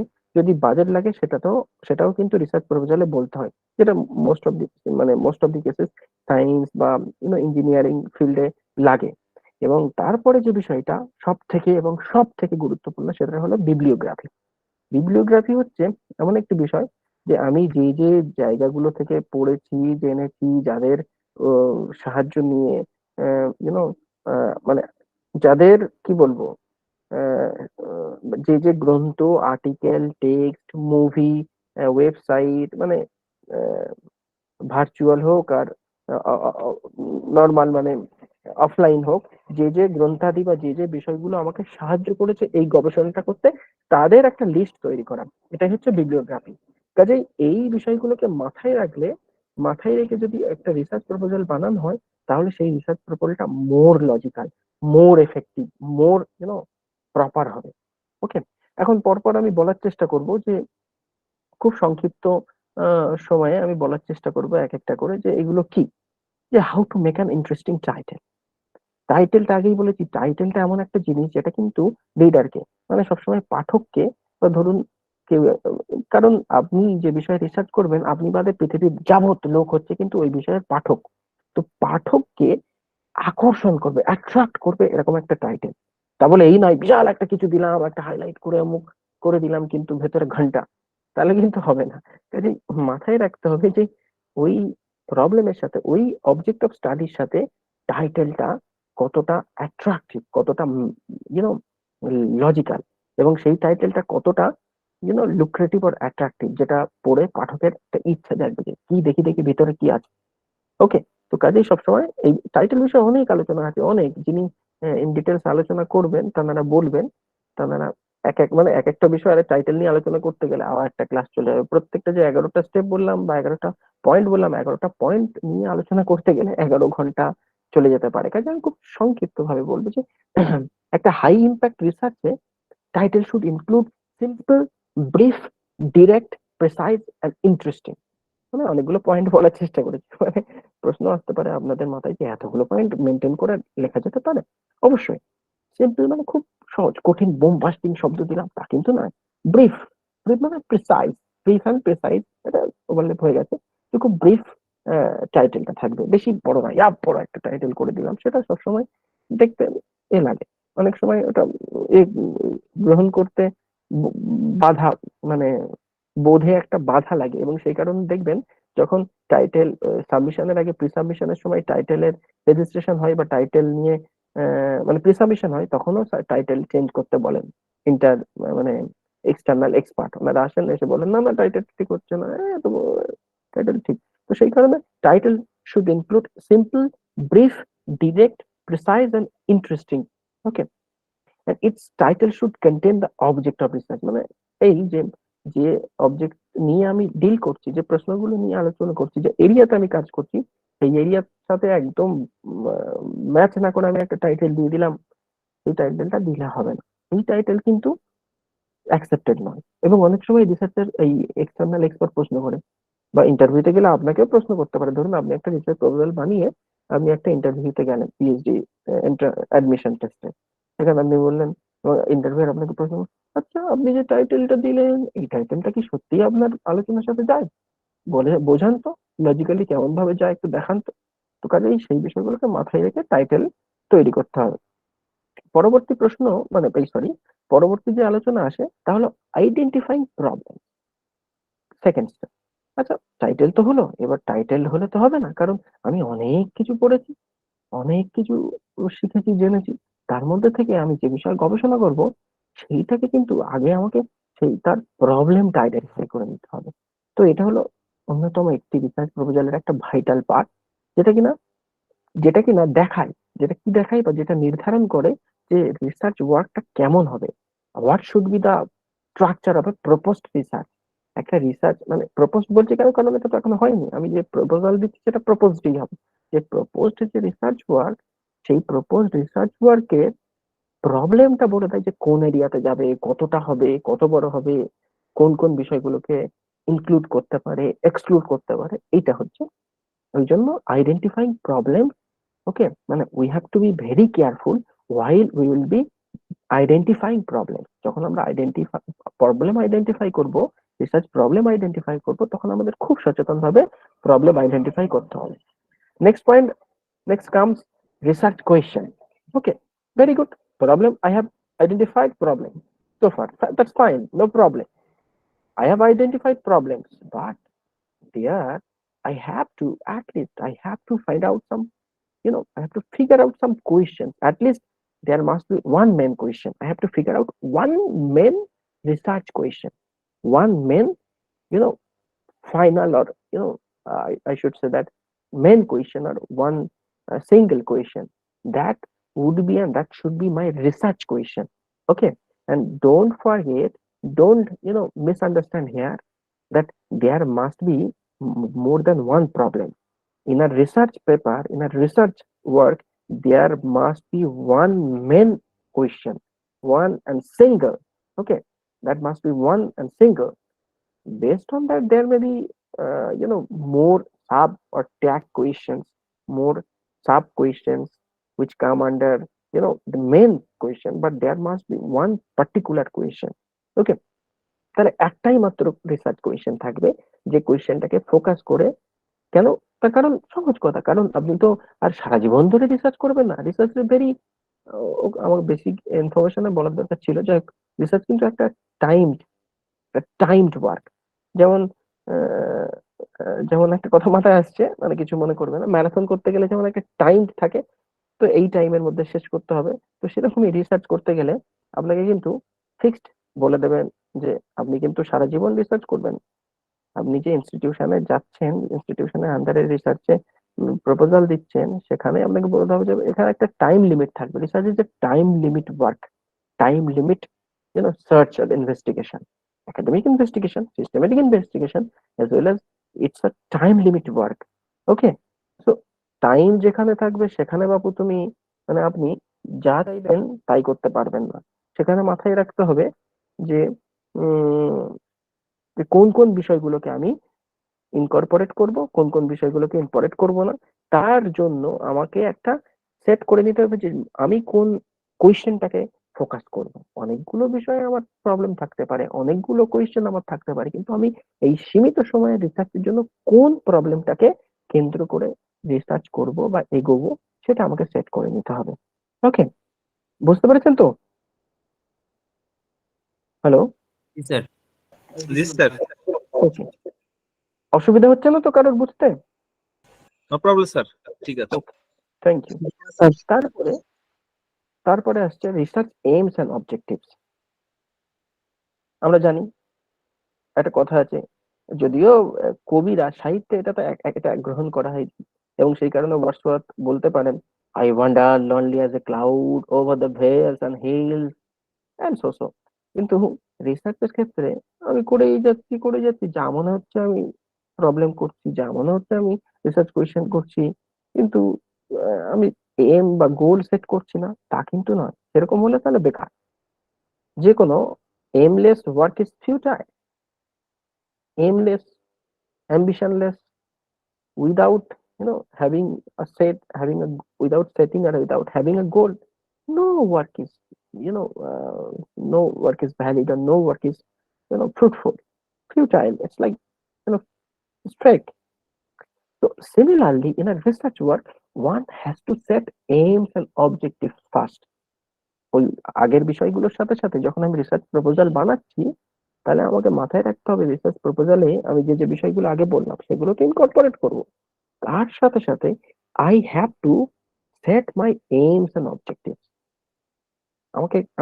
আমি কোন কোন মানে আমার লক্ষ্য কি থাকবে, ওই প্রবলেমটাকে ফোকাস করে আমি ওই 5টা থিসিসকে আমি খণ্ডন করে দিলাম, 5জন ব্যক্তি এই বলেছেন, সেই করেছেন, এই যুক্তির জন্য একে খণ্ডন করে দিলাম। তো এইরকম ভাবে আমাকে করতেই পারি, কিন্তু সেখানে আমাকে স্পেসিফিক্যালি আমাকে ওই এইমস এন্ড অবজেক্টিভসটা বলতে হবে। কাজে আমাকে মাথায় রাখতে হবে যখন আমি রিসার্চ প্রপোজাল বানাবো, তার মধ্যে একটা জায়গায় একটা স্পেস থাকবে যেখানে আমি এইমস এন্ড অবজেক্টিভ নিয়ে বলবো। এবং সেই কারণে আপনারা দেখে থাকবেন বেশিরভাগ ক্ষেত্রে রিসার্চ প্রপোজালে সব জায়গায় থাকে একটা পয়েন্ট করা হয়, প্যারা করা হয়। প্যারা করতে পারেন, অথবা মেন রিসার্চ প্রপোজালের উপরে একটা কি বলে সাব হেডিং করে দিতে পারেন আগের গুলোর মতো। কোনো অসুবিধা নেই, প্যারা করেও বলতে পারেন, নো প্রবলেম। কেন বলবেন? তার কারণ aim of research provides the entire scenario, মানে আপনার পুরো entire scenario of the research work, পুরো রিসার্চের একটা সম্পূর্ণ একটা সিনারিও বলে দেয়। সিনারিও মানে কি? মানে সিনারিও বলে দেয় যে আপনি এই এম নিয়ে এই এম এ আপনার রিসার্চটা সম্পূর্ণ করতে চান বা করতে চাইছেন। একইভাবে objectives provide the specific scenario. Objective কেন বলছি? কারণ অনেক সময় এম এন্ড অবজেক্টকে একভাবে দেখায়। এখানে একটু মাথায় রাখতে হবে এম বলতে একটা ওয়াইডার সেন্স, একটা এন্টায়ার সিনারিওটা নিয়ে ডিল করবে, আর অবজেক্টিভ বলতে ভেরি স্পেসিফিক, মানে আমি এই প্রবলেমটাকে এইভাবে দেখে আমি ওই সায়েন্টিস্ট বা ওই ব্যক্তির ভিউটাকে রেফিউট করে বা মানে নিউলি ইন্টারপ্রিট করে আমি এইটা বলতে চাইছি। তো কাজে objective provides very specific scenery, very specific ground of the research work. কাজে এটা রিসার্চ প্রপোজালে রাখতে হবে। পরবর্তী যে অংশের কথা আমাদের বলতে হয় তা হলো লিটারেচার রিভিউ। লিটারেচার রিভিউ আগেই বলেছি এটা অন্যতম গুরুত্বপূর্ণ part, it's the most interesting part of any kind of research as well as your research proposal. কেন? কারণ অনেক সময় কোনো একজন ব্যক্তি দেখা গেল কোনো একটা প্রবলেম আইডেন্টিফাই করে, কোনো একজন ব্যক্তি মানে রিসার্চার ডেফিনেটলি একটি প্রবলেম আইডেন্টিফাই করে ইন্টারভিউ দিতে গেলেন। তো ইন্টারভিউ দিতে গিয়ে তিনি কি করলেন? তিনি একটি বিষয়ে প্রবলেম ফোকাস করে ওই বিষয়টা নিয়ে আলোচনা করলেন। যখন ইন্টারভিউয়ার বললেন বা জিজ্ঞেস করলেন, আচ্ছা এই প্রশ্ন নিয়ে কি কেউ আলোচনা করেছেন, বা আপনার কি কোনো জ্ঞান আছে বা আহ, জানা আছে যে কারা কারা কোথায় কোথায় এই বিষয় নিয়ে আলোচনা করেছেন? তখন দেখা গেল সেই ব্যক্তি হা হয়ে থাকলেন, চুপ হয়ে বসে থাকলেন। তা করলে হবে না। এবং সেই প্রবলেমটা একমাত্র সলভ হতে পারে যদি লিটারেচার রিভিউ এই অংশটাকে গুরুত্ব দেওয়া হয়। মানে রিসার্চার কোনো একটি প্রশ্ন বা কোনো একটি প্রবলেম নিয়ে যখন এগোবেন, অ্যানালাইজ করবেন বা আলোচনা করবেন, তখন সেই প্রবলেমটা কোথায় কোথায় আলোচনা করা হয়েছে, কোথায় কিভাবে আলোচনা আছে, সেই বিষয়ে তাকে অবশ্যই জানতে হবে। এবং সেই কারণে তাকে পাস্ট ফ্যাক্টস দেখতে হবে, প্রেজেন্ট ফ্যাক্টস দেখতে হবে। দুটো দেখে তারপরে কিন্তু তার রিসার্চে একটা ক্লেম বা একটা ইন্টারপ্রিটেশন দিতে পারবে। এবং লিটারেচার রিভিউ নিয়ে মেনলি লিটারেচার রিভিউকে 3 ভাগে বোঝা যেতে পারে। একটা হলো প্রাইমারি লিটারেচার। প্রাইমারি লিটারেচার মানে প্রাইমারি সোর্স থেকে যে লিটারেচার গুলো আপনি পাবেন, মানে আপনার প্রবলেম অবজেক্ট অফ রিসার্চ নিয়ে ডিরেক্ট যে বিষয়গুলো ডিল করছে বা যে বিষয় বা বিষয়াদি ডিল করছে, সেটা হলো প্রাইমারি লিটারেচার। সেকেন্ডারি, আমি এখানে দেখবেন একটা 3টে করে দিয়েছি, মানে থার্ড বলে টার্সিয়ারি, এটা একটু ছোট বক্সের মধ্যে করে দিয়েছি, তার কারণ আছে অবশ্য। সেকেন্ডারি সোর্স মানে ডিরেক্ট এই বিষয়ের সাথে যুক্ত নয়, কিন্তু পার্শিয়াল, ইনডিরেক্টলি, মানে ইনডিরেক্টলি এটাও এই সোর্স গুলো গুরুত্বপূর্ণ। এই সোর্স গুলো আমার গবেষণার ক্ষেত্রে গুরুত্বপূর্ণ, কিন্তু ডিরেক্ট এরা হেল্প করছে না, ইনডিরেক্টলি আমাকে হেল্প করছে, তারাও তখন সেকেন্ডারি লিটারেচার রিভিউর মধ্যে পড়ে বা লিটারেচারের মধ্যে পড়ে। আর এগুলো ছাড়া টার্সিয়ারি মানে একটা থার্ড, একটা মানে একদম ভেরি ইনফেরিয়ার সোর্সেস, যেগুলো যেগুলো বলতে পারেন যে কেউ একজন কোথাও কথা বলতে বলতে আমি যে বিষয়ে প্রশ্ন তুলছি সেই বিষয়ে একটা মন্তব্য ছেড়ে চলে গেল, ডিটেলস আলোচনা নেই। তো এইরকম বিষয়গুলো কিন্তু মাথায় রেখে এইরকম লিটারেচার গুলো পড়ে তারপরে কিন্তু আমাকে কোনো একটা রিসার্চ করতে হয়। কাজে রিসার্চ প্রপোজাল যখন বানাবো তখন আমাকে মাথায় রাখতে হবে যে এই প্রবলেম নিয়ে কারা কারা আলোচনা করেছেন, মেন এই প্রবলেমটা কোথায় আলোচিত হয়েছে, মেন কোথা থেকে আসছে, হোয়াট ইজ দ্য অরিজিন, এটা প্রাইমারি পোর্শনে প্রাইমারি লিটারেচার চলে যাবে। আর কারা এই নিয়ে আলোচনা করছেন সেকেন্ডারি, তারপর সেই আলোচনা আর কোথায় ইন্টারপ্রিটেড হয়েছে, ট্রান্সলেটেড হয়েছে, এটসেট্রা সেটা টারশিয়ারির মধ্যে পড়ে। কাজে এই বিষয়গুলো মাথায় রেখে, এগুলো কিন্তু বলছি মানে যে বিরাট কিছু লিখতে হবে তা কিন্তু না, এই 11টা স্টেপ মেনটেন করে আপনি 3 পাতার মধ্যে একটা সিনপসিস বানাতে পারবেন, একটা এফেক্টিভ রিসার্চ প্রপোজাল বানাতে পারবেন, কিন্তু সেটা শিখতে হবে, জানতে হবে এবং বারবার তৈরি করতে হবে। ওকে, কাজে এই হলো লিটারেচার রিভিউ। এর পরবর্তী যে অংশের কথা বলেছি সেটি হলো রিসার্চ মেথোডোলজি। এখন আপনাদের মাথায় এটা অবশ্যই ঢুকিয়ে নিতে হবে যে আমি যখন রিসার্চ করব সেখানে যা ইচ্ছা তাই করব, এমন করলে হবে না, পার্টিকুলার মেথড অবলম্বন করতে হবে। এবং রিসার্চ মেথোডোলজি মোটামুটি 3টে মেথডের কথা বলে কোন একটা রিসার্চ করতে গেলে। একদম ইন জেনারেল আমি সায়েন্স, ইঞ্জিনিয়ারিং, ম্যাথ যে কোনো ফিল্ডের রিসার্চের কথা বলছি, একদম ইন জেনারেল মোটা দাগে যে কোনো রিসার্চ করতে গেলে 3টি মেথডের কথা বলা হতে পারে, মানে 3টি মেথড অবলম্বন করে করা যেতে পারে। কি? কোয়ালিটেটিভ মেথড হচ্ছে যেখানে আমি কেবল একদম কোয়ালিটেটিভ মেথডটা হচ্ছে আর্মচেয়ার স্টাডির মতো, আমি ঘরে বসলাম, ইনফরমেশন পেয়ে গেলাম, কনসেপ্ট পেলাম, আইডিয়া পেলাম, মিনিং পেলাম, সেগুলোকে অ্যানালিসিস করলাম, ভাবলাম অ্যানালিসিস করলাম, করে আমি তার থেকে ইন্টারপ্রিট করলাম। এটা হলো কোয়ালিটেটিভ মেথড। এর জন্য আমাকে জগতের দিকে দেখাতে হবে, মিনিং অ্যানালিসিস করলে হয়ে যাবে, কনসেপ্ট অ্যানালিসিস করলে হয়ে যাবে, আইডিয়া অ্যানালিসিস করলে হয়ে যাবে। এই জন্য মোর অ্যানালিটিক কোয়ালিটেটিভ রিসার্চ। কোয়ালিটেটিভ এটা হচ্ছে তখন কোয়ালিটেটিভ রিসার্চ বলে, এই কোয়ালিটেটিভ মেথড অবলম্বন করে। এছাড়া কেউ যদি চান তাহলে এই কোয়ালিটেটিভ মেথড অবলম্বন না করে কোয়ান্টিটেটিভ মেথড অবলম্বন করতে পারেন। কোয়ান্টিটেটিভ মেথডটা কেমন? আসলে কোয়ান্টিটেটিভ মেথড বেশিরভাগ সায়েন্সে, ফিল্ড ওয়ার্কে, বেশিরভাগ সোশ্যাল পলিটিক্যাল সায়েন্সের ফিল্ডে এই রিসার্চ গুলো হয়। কেন? কারণ এদের ফিল্ড ওয়ার্ক দরকার, এদের কেস স্টাডি দরকার, এদের মানে এই টাইপের রিসার্চ করতে গেলে সেকেন্ড টাইপ বা second method what I have just said, quantitative method, it talks about number study, it talks about property, it doesn't deal with meaning analysis, concept analysis. It only talks about how মানে what is the quantity, what is the population, what is the number. Basically it talks about numbers, that how many persons have been dealing with this, and how many people are accepting this, and etc. So quantitative methods মানে এটা হচ্ছে পরিমাণগত, সেই জন্য বলা হচ্ছে এই second মেথডটা হচ্ছে পরিমাণগত মেথড বা কোয়ান্টিটেটিভ মেথড। এটা only deals with number, property, etcetera. এটা কিন্তু এরা মিনিং নিয়ে কথা বলে না। ওকে, এটা হলো কোয়ান্টিটেটিভ মেথড। তাহলে কোয়ালিটেটিভ মেথড কি হয়? Qualitative method meaning, concept, idea ইত্যাদির অ্যানালিসিস করে যখন করা হয়। কেউ চাইলে কেবল কোয়ালিটেটিভ মেথড দিয়েই আর্টস অ্যান্ড হিউম্যানিটিজ এর রিসার্চ গুলো করতে পারেন। কোয়ান্টিটেটিভ মেথড হচ্ছে নাম্বার এটসেট্রা অ্যানালিসিস করে।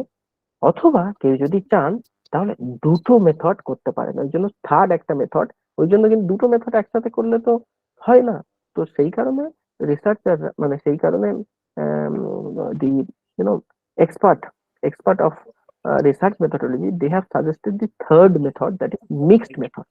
তারা বলেন যে থার্ড মেথড হিসেবে, কারোর অসুবিধা হচ্ছে? হ্যালো, হ্যাঁ কেউ কিছু বলছেন? হ্যালো হ্যালো,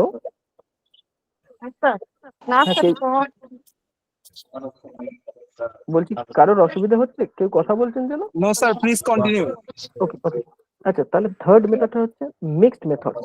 ওকে, ধরুন কেউ ভাবলেন যে আমি মিনিং অ্যানালিসিস, কনসেপ্ট অ্যানালিসিস করে আমি রিসার্চ করব।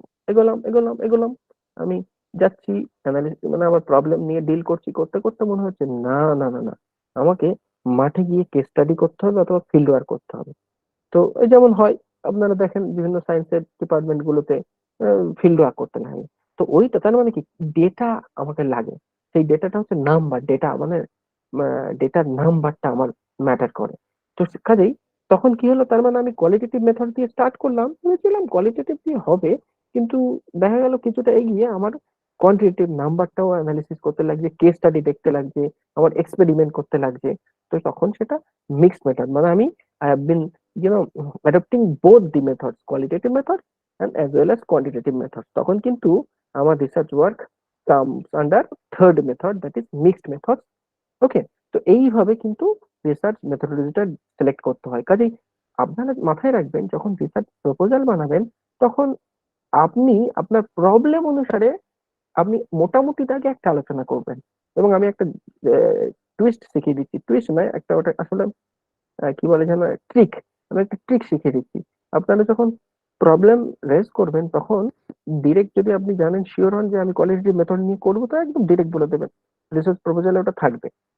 যদি মনে করেন কোয়ান্টিটেটিভ মেথড লাগবে, তো কোয়ান্টিটেটিভ মেথড ডিরেক্ট করে নেবেন। আর যদি মনে করেন জানি না, মানে ঠিক এনশিওর নন, তখন বলবেন যে মোটামুটি আমার আলোচনাটা কোয়ালিটেটিভ কোয়ালিটেটিভ হবে এবং মিনিং অ্যানালিসিসের উপর বা নিরিখেই নির্ধারণ করা হবে, এই অনুসারেই আমি এগোবো। তবে যদি প্রয়োজন পড়ে তাহলে আমি কোয়ান্টিটেটিভ মেথডও অ্যাডপ্ট করতে পারি। তাহলে এইটা, এই যে স্কোপটা রাখছেন, তার মানে ফার্দার যদি আপনার কোয়ান্টিটেটিভ মেথড লাগে আপনি নেবেন, এবং সেখানে ইন্টারভিউয়ার বলুন আর এক্সপার্টরা, এক্সটার্নাল এক্সপার্ট বুঝবেন না, তাহলে ইনি মানে এই গবেষক বুঝেছেন এবং এনার গবেষণা করার যথেষ্ট নলেজ আছে, এবং সেই কারণে ইনি এই স্কোপটা রেখেছেন। ওকে, কাজেই এটা হলো রিসার্চ মেথোডোলজি, এবং এই বিষয়গুলোকে মাথায় রেখেই রিসার্চ প্রপোজাল বানাতে হবে। পরবর্তী পয়েন্ট হচ্ছে আর্গুমেন্ট ফরমেশন। এটা খুব ইন্টারেস্টিং, এবং এখানে একটা বিশাল একটা কিছু আলোচনা, মানে ছবি, আপনারা যদি স্লাইডের দিকে তাকান অনেক কিছু দেওয়া আছে, তবে অনেক কিছু আমি বলবো না, খুব সহজে খুব ছোট করে আমি কিছু কথা বলার চেষ্টা করব। দেখুন, আপনারা বাঁ দিকে তাকান, দেখবেন কিছু দেখতে পাচ্ছেন কি, কিছু লোক এই যে কথা বলছে, একজন মাথায় হাত দিয়ে আছে, দেখছেন? এই যে, হ্যালো। জি স্যার, দেখছি। জি, দেখতে পাচ্ছি। তার মানে আসলে এরা তর্ক বিতর্ক করছে, এবং তর্ক বিতর্ক করছে যে এই যে মাঝখানে যে মাথায় হাত দিচ্ছে ইনি হচ্ছেন পাঠক, ইনি হচ্ছেন মধ্যস্থ।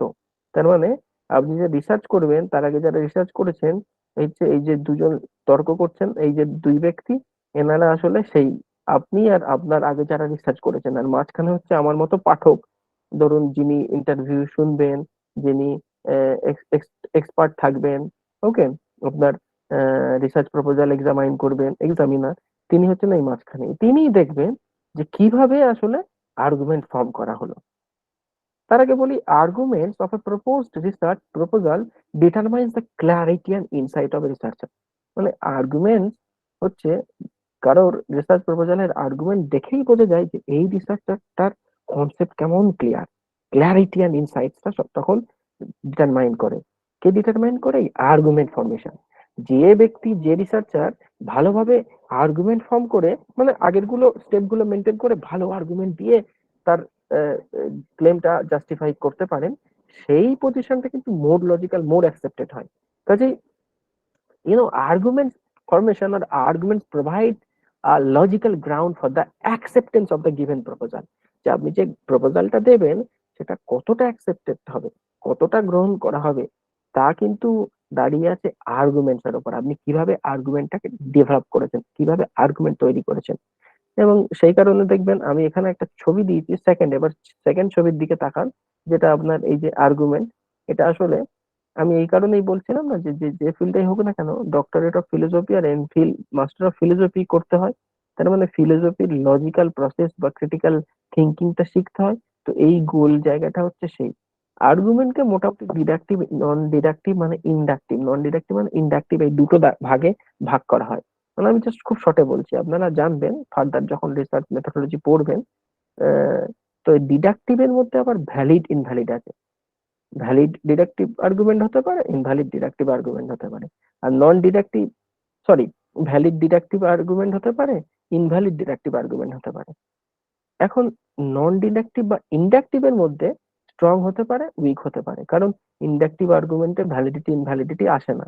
তখন স্ট্রং ইন্ডাকটিভ আর্গুমেন্ট অথবা উইক ইন্ডাকটিভ আর্গুমেন্ট আসতে পারে, এবং বাকিগুলোর কথা আমি বলছি না।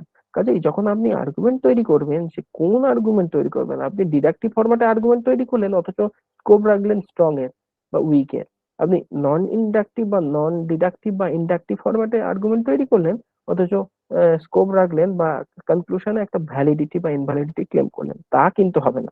সেইটা আপনাকে মাথায় রাখতে হবে।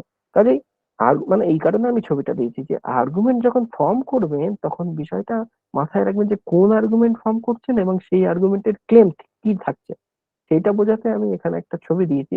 আপনারা রিসার্চ মেথোডোলজির বইয়ে ইন ডিটেলস আলোচনা পাবেন, এটা নিয়ে মোটামুটি 2-3টে ক্লাস চলে যায়। যাই হোক, আমি খুব সহজে বলার চেষ্টা করলাম।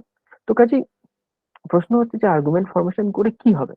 এই ছবিটার দিকে তাকালে দেখবেন একটা আহ, ছবি দিয়ে আমি বোঝানোর চেষ্টা করেছি যে আস্তে আস্তে এই যে clarity, question, identify, analyse, evaluate, creative, এইগুলোর মধ্যে দিয়ে আসলে ক্রিটিক্যাল থিঙ্কিং মানে এক্সটার্নাল এক্সপার্ট বা যারা থাকবেন ইন্টারভিউয়ার তারা বুঝবেন যে এই রিসার্চারের এই ব্যক্তির কতটা ক্রিটিক্যাল থিঙ্কিং এর ক্যাপাসিটি বা ক্যাপাবিলিটি আছে, এবং তার নিরিখেই কিন্তু তার রিসার্চ প্রপোজালটা অ্যাকসেপ্টেড হবে।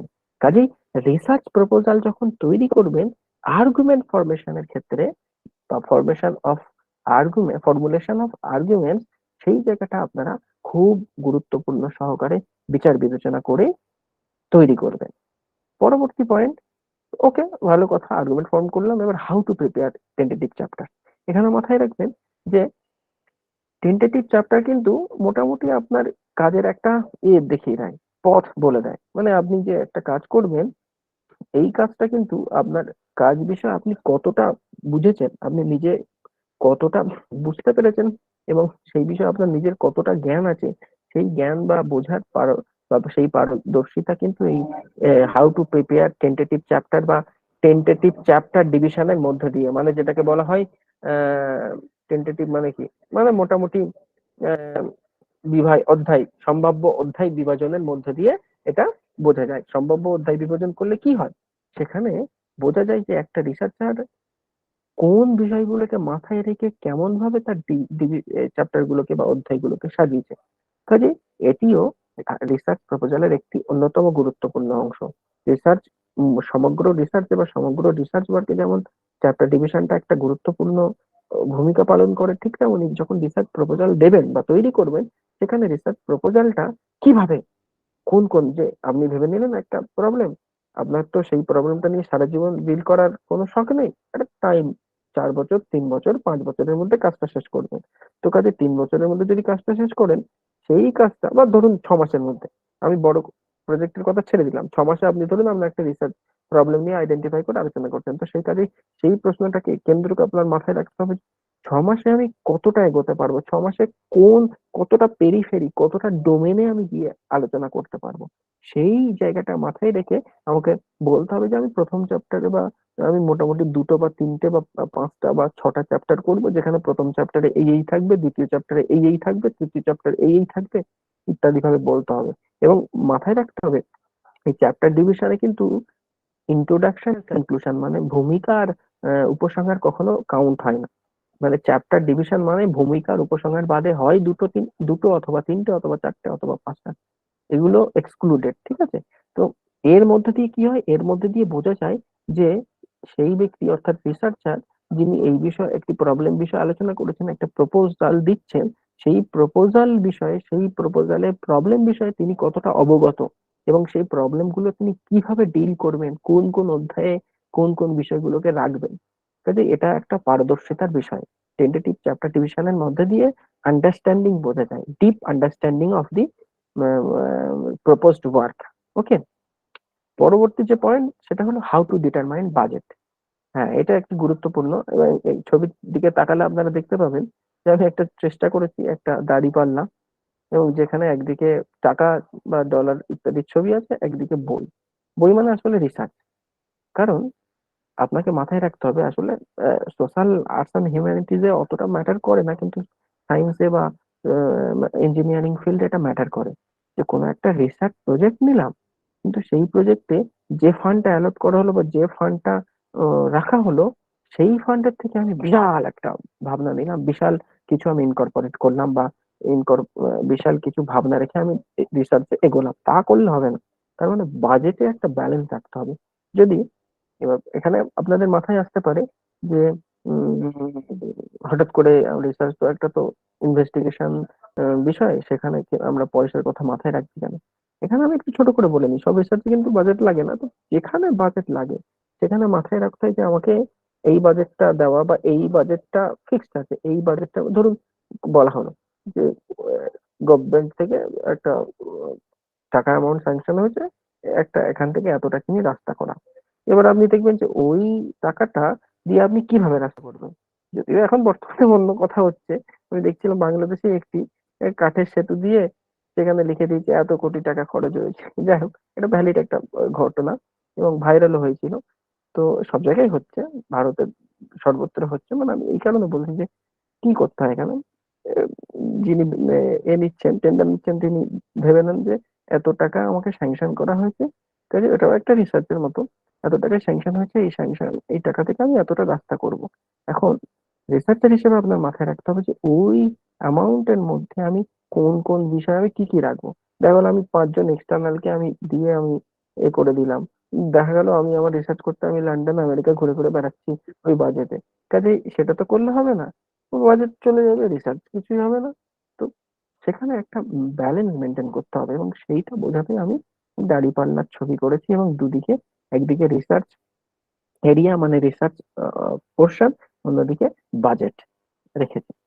পরবর্তী যে বিষয়টা হচ্ছে বিবলিওগ্রাফি, এটা নিয়েও আপনাদের হয়তো ফার্দার আলোচনা হবে, বিশাল আলোচনা হতে হবে এবং একটি ক্লাসও হয়তো রাখা হবে, জানি না কে বলবেন। তো আমি একটু ছোট করে বলি, এটা নিয়ে বেশি সময় লাগে, আমি সেই সময়টা তো নিতে পারি না, তবু ছোট করে বলতে গেলে বলতে হয় যে আপনি যে রিসার্চ করছেন, আপনার যে প্রপোজাল দিচ্ছেন, সেই প্রপোজালটা আপনার সম্পূর্ণ নতুন নয়। সেই প্রপোজালে আপনি কোন কোন লেখক, কোন কোন গ্রন্থ ইত্যাদির যে সাহায্য নিয়েছেন, সেই সাহায্যটাকে আসলে অ্যাকনলেজ করা। কেন?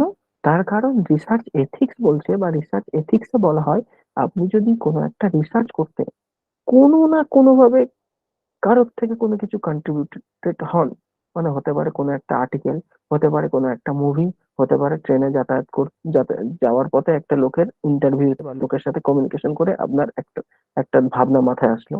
তো প্রত্যেকটা বিষয়গুলোকে আপনাকে তখন বলতে হয়, সেটাকে সাইট করতে হয়, সাইটিং, সেটাকে আপনার কি করতে হয়, অ্যাকনলেজ করতে হয়। তো এই অ্যাকনলেজমেন্ট বা এই সাইটেশনটাই আসলে কিন্তু বিবলিওগ্রাফি। এর অনেকগুলো ধরন আছে। এটা হচ্ছে অনেক সময় ইনটেক মানে ইনটেক্সট সাইটেশন হয়, অনেক সময় ফুড নোট হয়, অনেক সময় রেফারেন্স হয়, ঠিক আছে, আর অনেক সময় বিবলিওগ্রাফি হয়, তবে সবগুলো কিন্তু আলাদা। ইনটেক্সট সাইটেশন হচ্ছে খুব শর্ট ফরম্যাট, একদম খুবই শর্ট টেক্সট, কোন লেখক কত পাতা, কোন বই কত পাতা। ফুটনোটে একটু আরেকটু ফার্দার, রেফারেন্সে আরেকটু ফার্দার। বিবলিওগ্রাফিতে এবং রেফারেন্স ফুটনোটে কিন্তু ডিটেল থাকে কত পেজে আছে। বিবলিওগ্রাফিতে কি হয়, এর একটা ডিটেল, মানে বিবলিওগ্রাফি সেই জন্য আমি আমি এটা লেখার চেষ্টা করেছি, bibliography is a detailed list of all the sources cited and incorporated in a research বা ইন ইউর রিসার্চ। মানে আপনি যে প্রপোজাল দিচ্ছেন সেই প্রপোজালে কার কার বিষয় বা যে যে জায়গাগুলো লিখেছেন, কোন কোন জায়গা থেকে সেগুলো তুলেছেন বা ভাবনাগুলো এসেছে, এবং শুধু তাই নয়, ফার্দার ওই রিসার্চ করতে গেলে বা কন্টিনিউ করতে আপনার কোন কোন গ্রন্থাদি অবলম্বন করতে হবে বা সাহায্য নিতে হবে, সেটার ডিটেলড লিস্ট দিতে হবে। সেটার ডিটেল লিস্ট দেওয়াটাই হচ্ছে আসলে বিবলিওগ্রাফি। এবং এখন প্রশ্ন আসতে পারে যে বিবলিওগ্রাফির মধ্যে কি থাকে। আসলে বিবলিওগ্রাফির অনেকগুলো স্টাইল থাকে, এমএলও, এমএলএ, এপি, এপিএ, তারপর আপনার চিকাগো ম্যানুয়াল অফ স্টাইল বা শিকাগো ম্যানুয়াল অফ স্টাইল, প্রচুর স্টাইল থাকে। তো সেটা আপনারা ডিটেলস যখন কেউ পড়াবেন ডিটেলসে বলে থাকে। এখানে কি থাকে মোটামুটি আমি বলছি, it contains citing the authors name, the title of the work, the year of publication, and the publisher's house or publisher's publishing company, and volume, edition, etc., etc. And these are actually in detailed Okay, these are given or these are to be given in detail. Okay, তো যাই হোক এইভাবে বিবলিওগ্রাফিটা দিয়ে আপনার মানে এই এতগুলো বিষয় ইনকর্পোরেট করেই তার একটা এফেক্টিভ রিসার্চ প্রপোজাল বানানো হয়। আদারওয়াইজ আপনি আপনারা যদি এর কোনো একটি অংশ বাদ দেন তাহলে কিন্তু সেখানে খামতি থেকে যাবে। এবং অনেক সময় এটা হয়ে থাকে যে দেখছেন কোনো একজন করে এসছেন। আচ্ছা, আমার এটা কি শো করছে? হ্যালো, জি না শো স্যার। করছে? আচ্ছা, হ্যাঁ, দেখবেন অনেক সময় কেউ জি না একজন স্যার, স্লাইড শো করছে না। ওকে ওকে আমি বন্ধ করে দিচ্ছি। অনেক সময় দেখবেন কেউ একজন রিসার্চ পেপার দিয়েছেন কিন্তু সেখানে কোনো বিবলিওগ্রাফি দেয়নি। তো তখন ইন্টারভিউটা কিন্তু ওই ওই রিসার্চ পেপার মানে রিসার্চ প্রপোজালটাকে বাদ দিয়ে দেয়। কেন?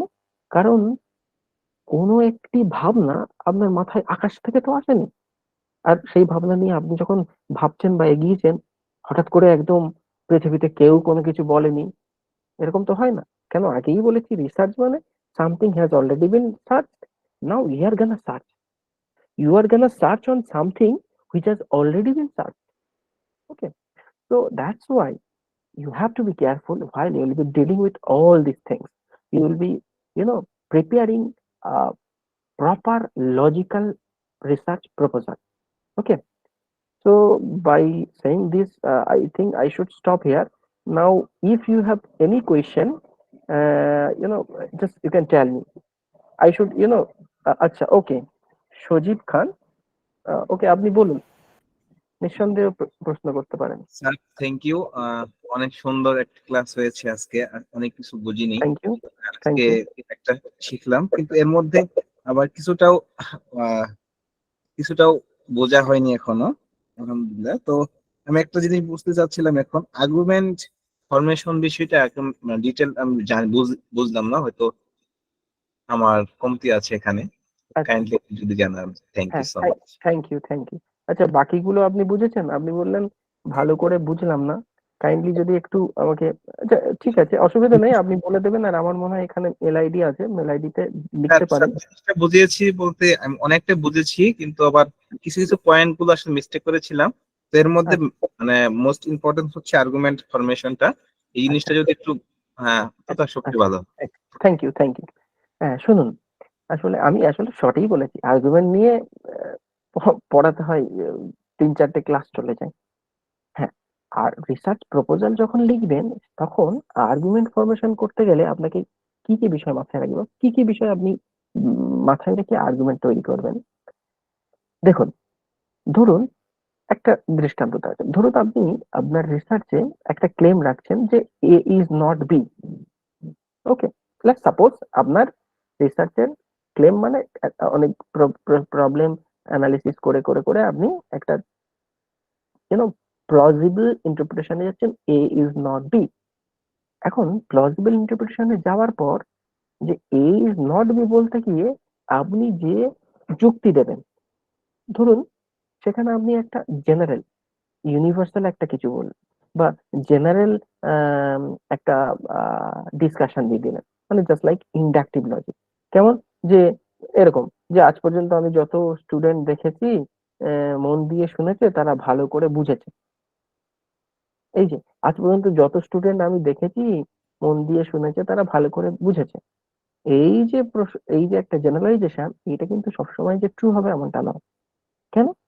কারণ generalization is always based on observation, and observation cannot give us certainty. Observation আমাদের সার্টেন নলেজ দিতে পারে না।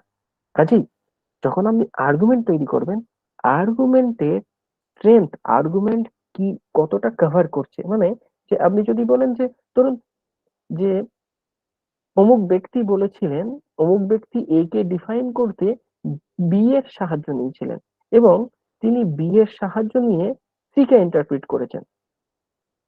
এখন আপনি আপনি ওই বিষয়ে আলোচনা করতে গিয়ে আপনি দেখলেন যে এ এ এ প্রবলেমটা বা এই বিষয়কে আলোচনা করতে যে উনি বি এর দ্বারা আলোচনা করেছিলেন এবং সেখানে সি ইনকর্পোরেশন হয়েছে, আদতে এ আর সি কন্ট্রাডিকশন। বুঝতে পারছেন? আমি হয়তো খুব কমপ্লিকেটেড ওয়েতে বলছি, মানে কারণ আমি খুব কংক্রিট না বলে আমি তো সিম্বলিক্যালি বলার চেষ্টা করছি, তাই একটু খটোমটো লাগতে পারে। তো কাজে আপনি যখন যে বিষয় দুটো কন্ট্রাডিকশন, সেই বিষয় দুটো দিয়ে আপনি ক্লেম করছেন, তাহলে অর্থাৎ উনি যে বলার চেষ্টা করেছেন সেটা যথার্থ। তো সেখানে কিন্তু একটা গ্যাপ তৈরি হয়েছে, মানে গ্যাপ মানে কন্ট্রাডিকশন হচ্ছে, আপনার আর্গুমেন্টটা ঠিক দাঁড়াচ্ছে না। কাজে একদম মোটা দাগে যদি বলতে হয়, তাহলে মাথায় রাখতে হবে যে আপনি যে আর্গুমেন্টটা তৈরি করবেন সেটা কতটা লজিক্যাল। সেটা যদি আমি ডিডাকটিভ ইন্ডাকটিভ এর কথা বলেছি বা ছবিতে বলার চেষ্টা করেছি, সেটা আপনি ছেড়েই দিন। আপনি মাথায় রাখবেন যে যখন আর্গুমেন্টটা তৈরি করবেন, সেই আর্গুমেন্টটা কতটা আপনার ক্লেমকে সাপোর্ট করছে। মানে এরকম একটা কথা, আপনি যদি বলেন অগ্নি অনুষ্ণ, আহ, আহ, অগ্নি অনুষ্ণ, আচ্ছা সংস্কৃত বলছি, সরি, আমি বললাম যে দি fire is not hot because it is a substance. ভালো করে বুঝুন, এটা খুব সুন্দর, এটা এটা বললে আশা করি বুঝতে পারবে। ধরুন আমি আমার একটা রিসার্চ ওয়ার্ক করতে গিয়ে আমি একটা আর্গুমেন্ট দিলাম, অগ্নি is fire is not hot because it is a substance. তখন আপনারা নিজেই বলবেন না কিরকম এই আর্গুমেন্টটা, এবং সেখানে বললেন just like and water, because water is not hot and water is substance, water is a substance. So being a substance, fire has to be, আচ্ছা আমি বাংলাতে বললে দাঁড়াই যে আমি একটি আর্গুমেন্ট দিলাম যে আগুন হলো অনুষ্ণ যেহেতু তার দ্রব্য। কেন? কারণ জল দ্রব্য, জল অনুষ্ণ। তো এই যে আর্গুমেন্টটা, এই আর্গুমেন্টটা দিয়ে আমি এবার আমার থিসিস তৈরি করে দিচ্ছি। তাহলে কাজেই সব অনুষ্ণ দ্রব্য শীতল, তা কিন্তু হবে না। সেখানে আপনাদের মাথায় রাখতে হবে, আমি একটি জাস্ট উদাহরণ দিলাম, যখন আর্গুমেন্ট তৈরি করবেন সেই আর্গুমেন্টের সাথে কতটা ক্লেম, আপনার ক্লেম যাচ্ছে, আপনি যে ক্লেমটা করছেন সেই ক্লেমটা কতটা আর্গুমেন্ট থেকে ডেরাইভ হচ্ছে, সেইটা মাথায় রেখে তারপরে কিন্তু আপনার রিসার্চ প্রপোজালটা বানাতে হবে। একইভাবে আপনাকে রিসার্চ রিসার্চ যখন করবেন সেখানে রিসার্চের আর্গুমেন্ট গুলো দিতে হবে। সজীব খান, আপনাকে কি বোঝাতে পেরেছি? জি sir, thank you so much, perfect. Thank you. And এদিকে আচ্ছা, ধন্যবাদ সজীব খানকে। আমরা আর একটি কোশ্চেন নেব। সো এখানে দেখতে পাচ্ছি দুটো বিদ্যুৎ হাত তুলেছেন। সো আমরা বিদ্যুৎকে হচ্ছে আপনার প্রশ্নটি করার জন্য অনুরোধ করছি। হ্যাঁ Please. বলুন। Thank you sir. আমার প্রশ্ন হচ্ছে দুইটি প্রশ্ন। আমি অনেক প্রথম মানে নতুন রিসার্চার, এর জন্য আমার প্রশ্নটা একটু বেসিক। স্যার, আমি রিসার্চের প্রবলেমটা কিভাবে মানে প্রবলেমটা আইডেন্টিফাই করতে পারি না, মানে প্রবলেমটা আমি সিলেক্ট করতে পারি না। যে আমি সাবজেক্ট হচ্ছে বিজনেস ব্যাকগ্রাউন্ডের, আমি এইচআর হিউম্যান রিসোর্স ম্যানেজমেন্ট, এটা আমার টপিক, আমি এই টপিকের উপরে কাজ করতে চাই। কিন্তু আমি এখান থেকে মানে আমার প্রবলেমটা কিভাবে আমি আইডেন্টিফাই করবো, মানে সিলেক্ট করবো, আমি এই জিনিসটা করতে পারি না। আচ্ছা, তাহলে প্রথম প্রবলেমটা হচ্ছে প্রথম প্রবলেম অফ আইডেন্টিফাইং প্রবলেম। প্রথম problem is G identifying problem from G sir. Business ethics, তাই তো, নাকি বিজনেস ম্যানেজমেন্ট? হ্যাঁ আচ্ছা, তারপরে হ্যাঁ, দ্বিতীয় প্রবলেমটা মানে বলো। আমি আমি বিজনেস ব্যাকগ্রাউন্ডের স্টুডেন্ট, আমার টপিক হচ্ছে হিউম্যান রিসোর্স ম্যানেজমেন্ট, মানব হিউম্যান সম্পদ রিসোর্স। ব্যবস্থাপনা। Okay, I'll get back to that point. Okay, no problem. I'll tell you. Next problem, আর next question. আমার দ্বিতীয় কোশ্চেনটা হচ্ছে স্যার, মানে লিটারেচার রিভিউ থেকে আমি কি তথ্যটা সংগ্রহ করব, তথ্যটা Okay, মানে মানে বেসিক মানে কোন তথ্যটা সংগ্রহ করে আমি আমার লিটারেচার রিভিউটা তৈরি করবো অন্য একটা পেপার থেকে। আচ্ছা আচ্ছা, okay. আচ্ছা, shall I এটাই continue? বুঝতে চাই। Uh, Bidyut Babu, shall I continue? না স্যার, থ্যাংকস, এতটুকু, এই দুইটা প্রশ্ন। Okay, okay. Thank you. আমি বলছি।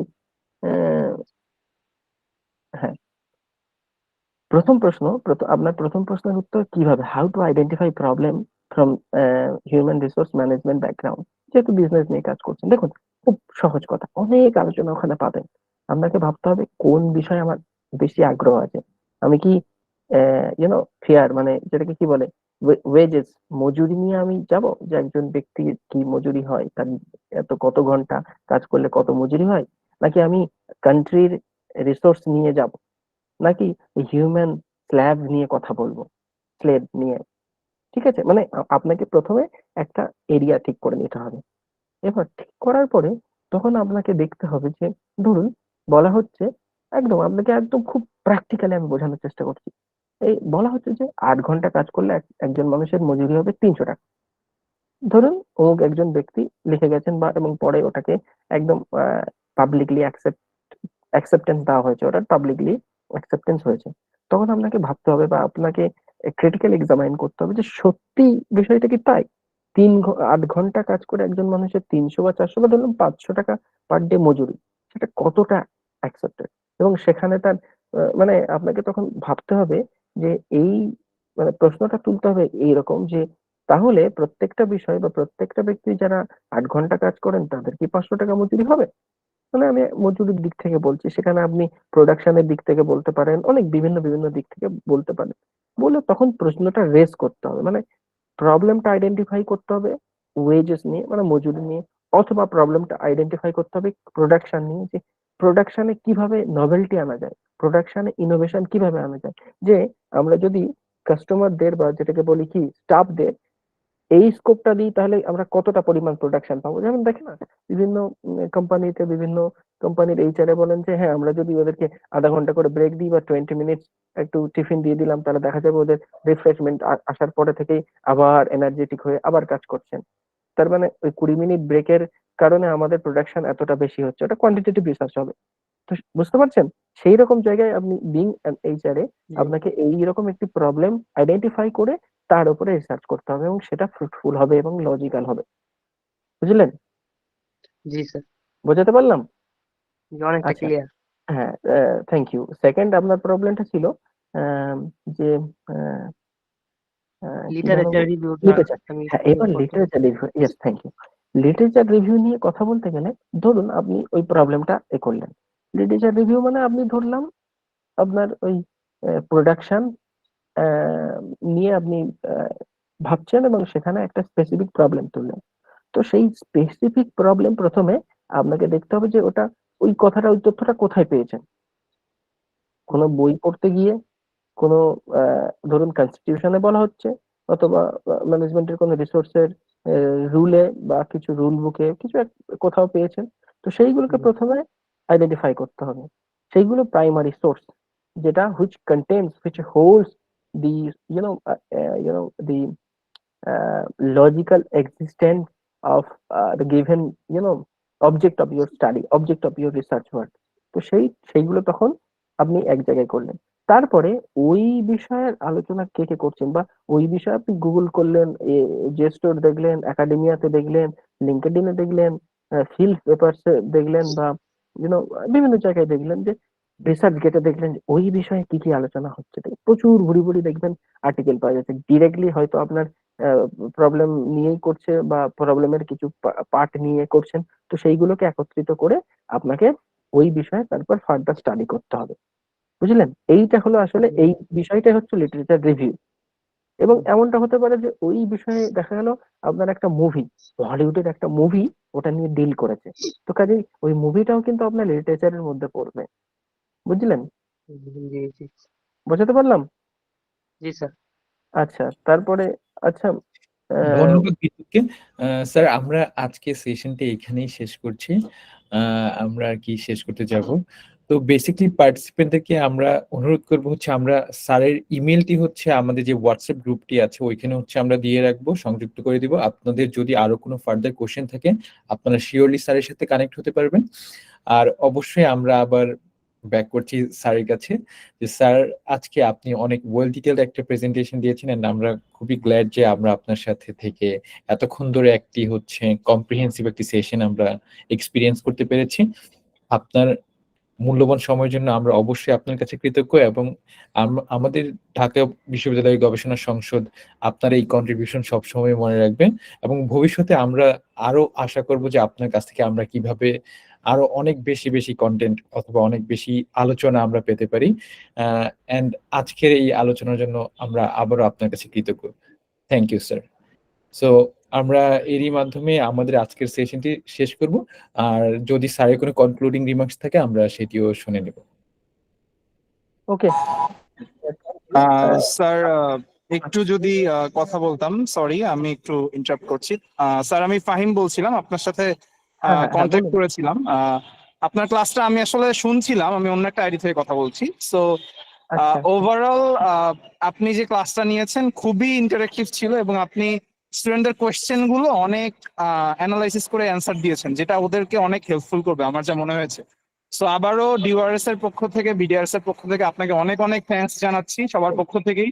আর স্টুডেন্টসরা আমাকে অলরেডি ইনবক্স করেছে অনেকেই, আমি আপনাকে পরে দেখাবো, বলবো জিনিসগুলো, যে তারা অনেক মানে হ্যাপি যে আপনি এই ধরনের আমাদেরকে অ্যাটলিস্ট যে সেশনটা নিয়েছেন পরে পার্সপেক্টিভ থেকে অ্যান্সার গুলো অনেক দিয়েছেন, সবার চেষ্টা করেছেন, যেটা হয়তো সময়ের স্বল্পতার কারণে সবার কোয়েশ্চেন নেওয়া হয়তো সবসময় সম্ভব হয় না, বাট আপনি যে কমিটমেন্টটা দিয়েছেন এটার জন্য আসলে অনেক অনেক থ্যাঙ্কস আপনাকে স্যার। ওকে, আপনার সাথে আবারও ফিউচারে আমাদের কথা হবে স্যার, আপনার সাথে কথা হবে।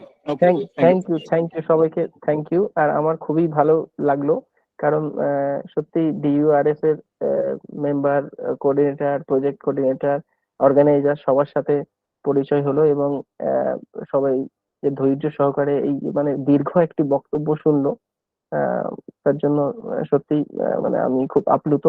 এবং অবশ্যই আমি চেষ্টা করব ফার্দার, যাদের যদি কোনো ক্লারিফিকেশন থাকে তো আমাকে মেল করবেন, এবং আমি হয়তো ইনস্ট্যান্ট আমি রিপ্লাই দিতে পারবো না, আমি অবশ্যই আপনাদের যথাযোগ্য প্রশ্নের যথাযোগ্য উত্তর দেব।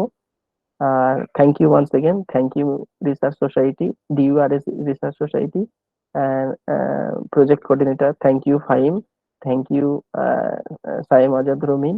Okay, I don't know whether it would be the exact pronunciation or not, but thank you once again. শুভরাত্রি সবাইকে। It's our pleasure sir. So আমরা আজকে সেশনটা এখানে শেষ করছি। ধন্যবাদ সবাইকে। আসসালামু আলাইকুম, শুভরাত্রি।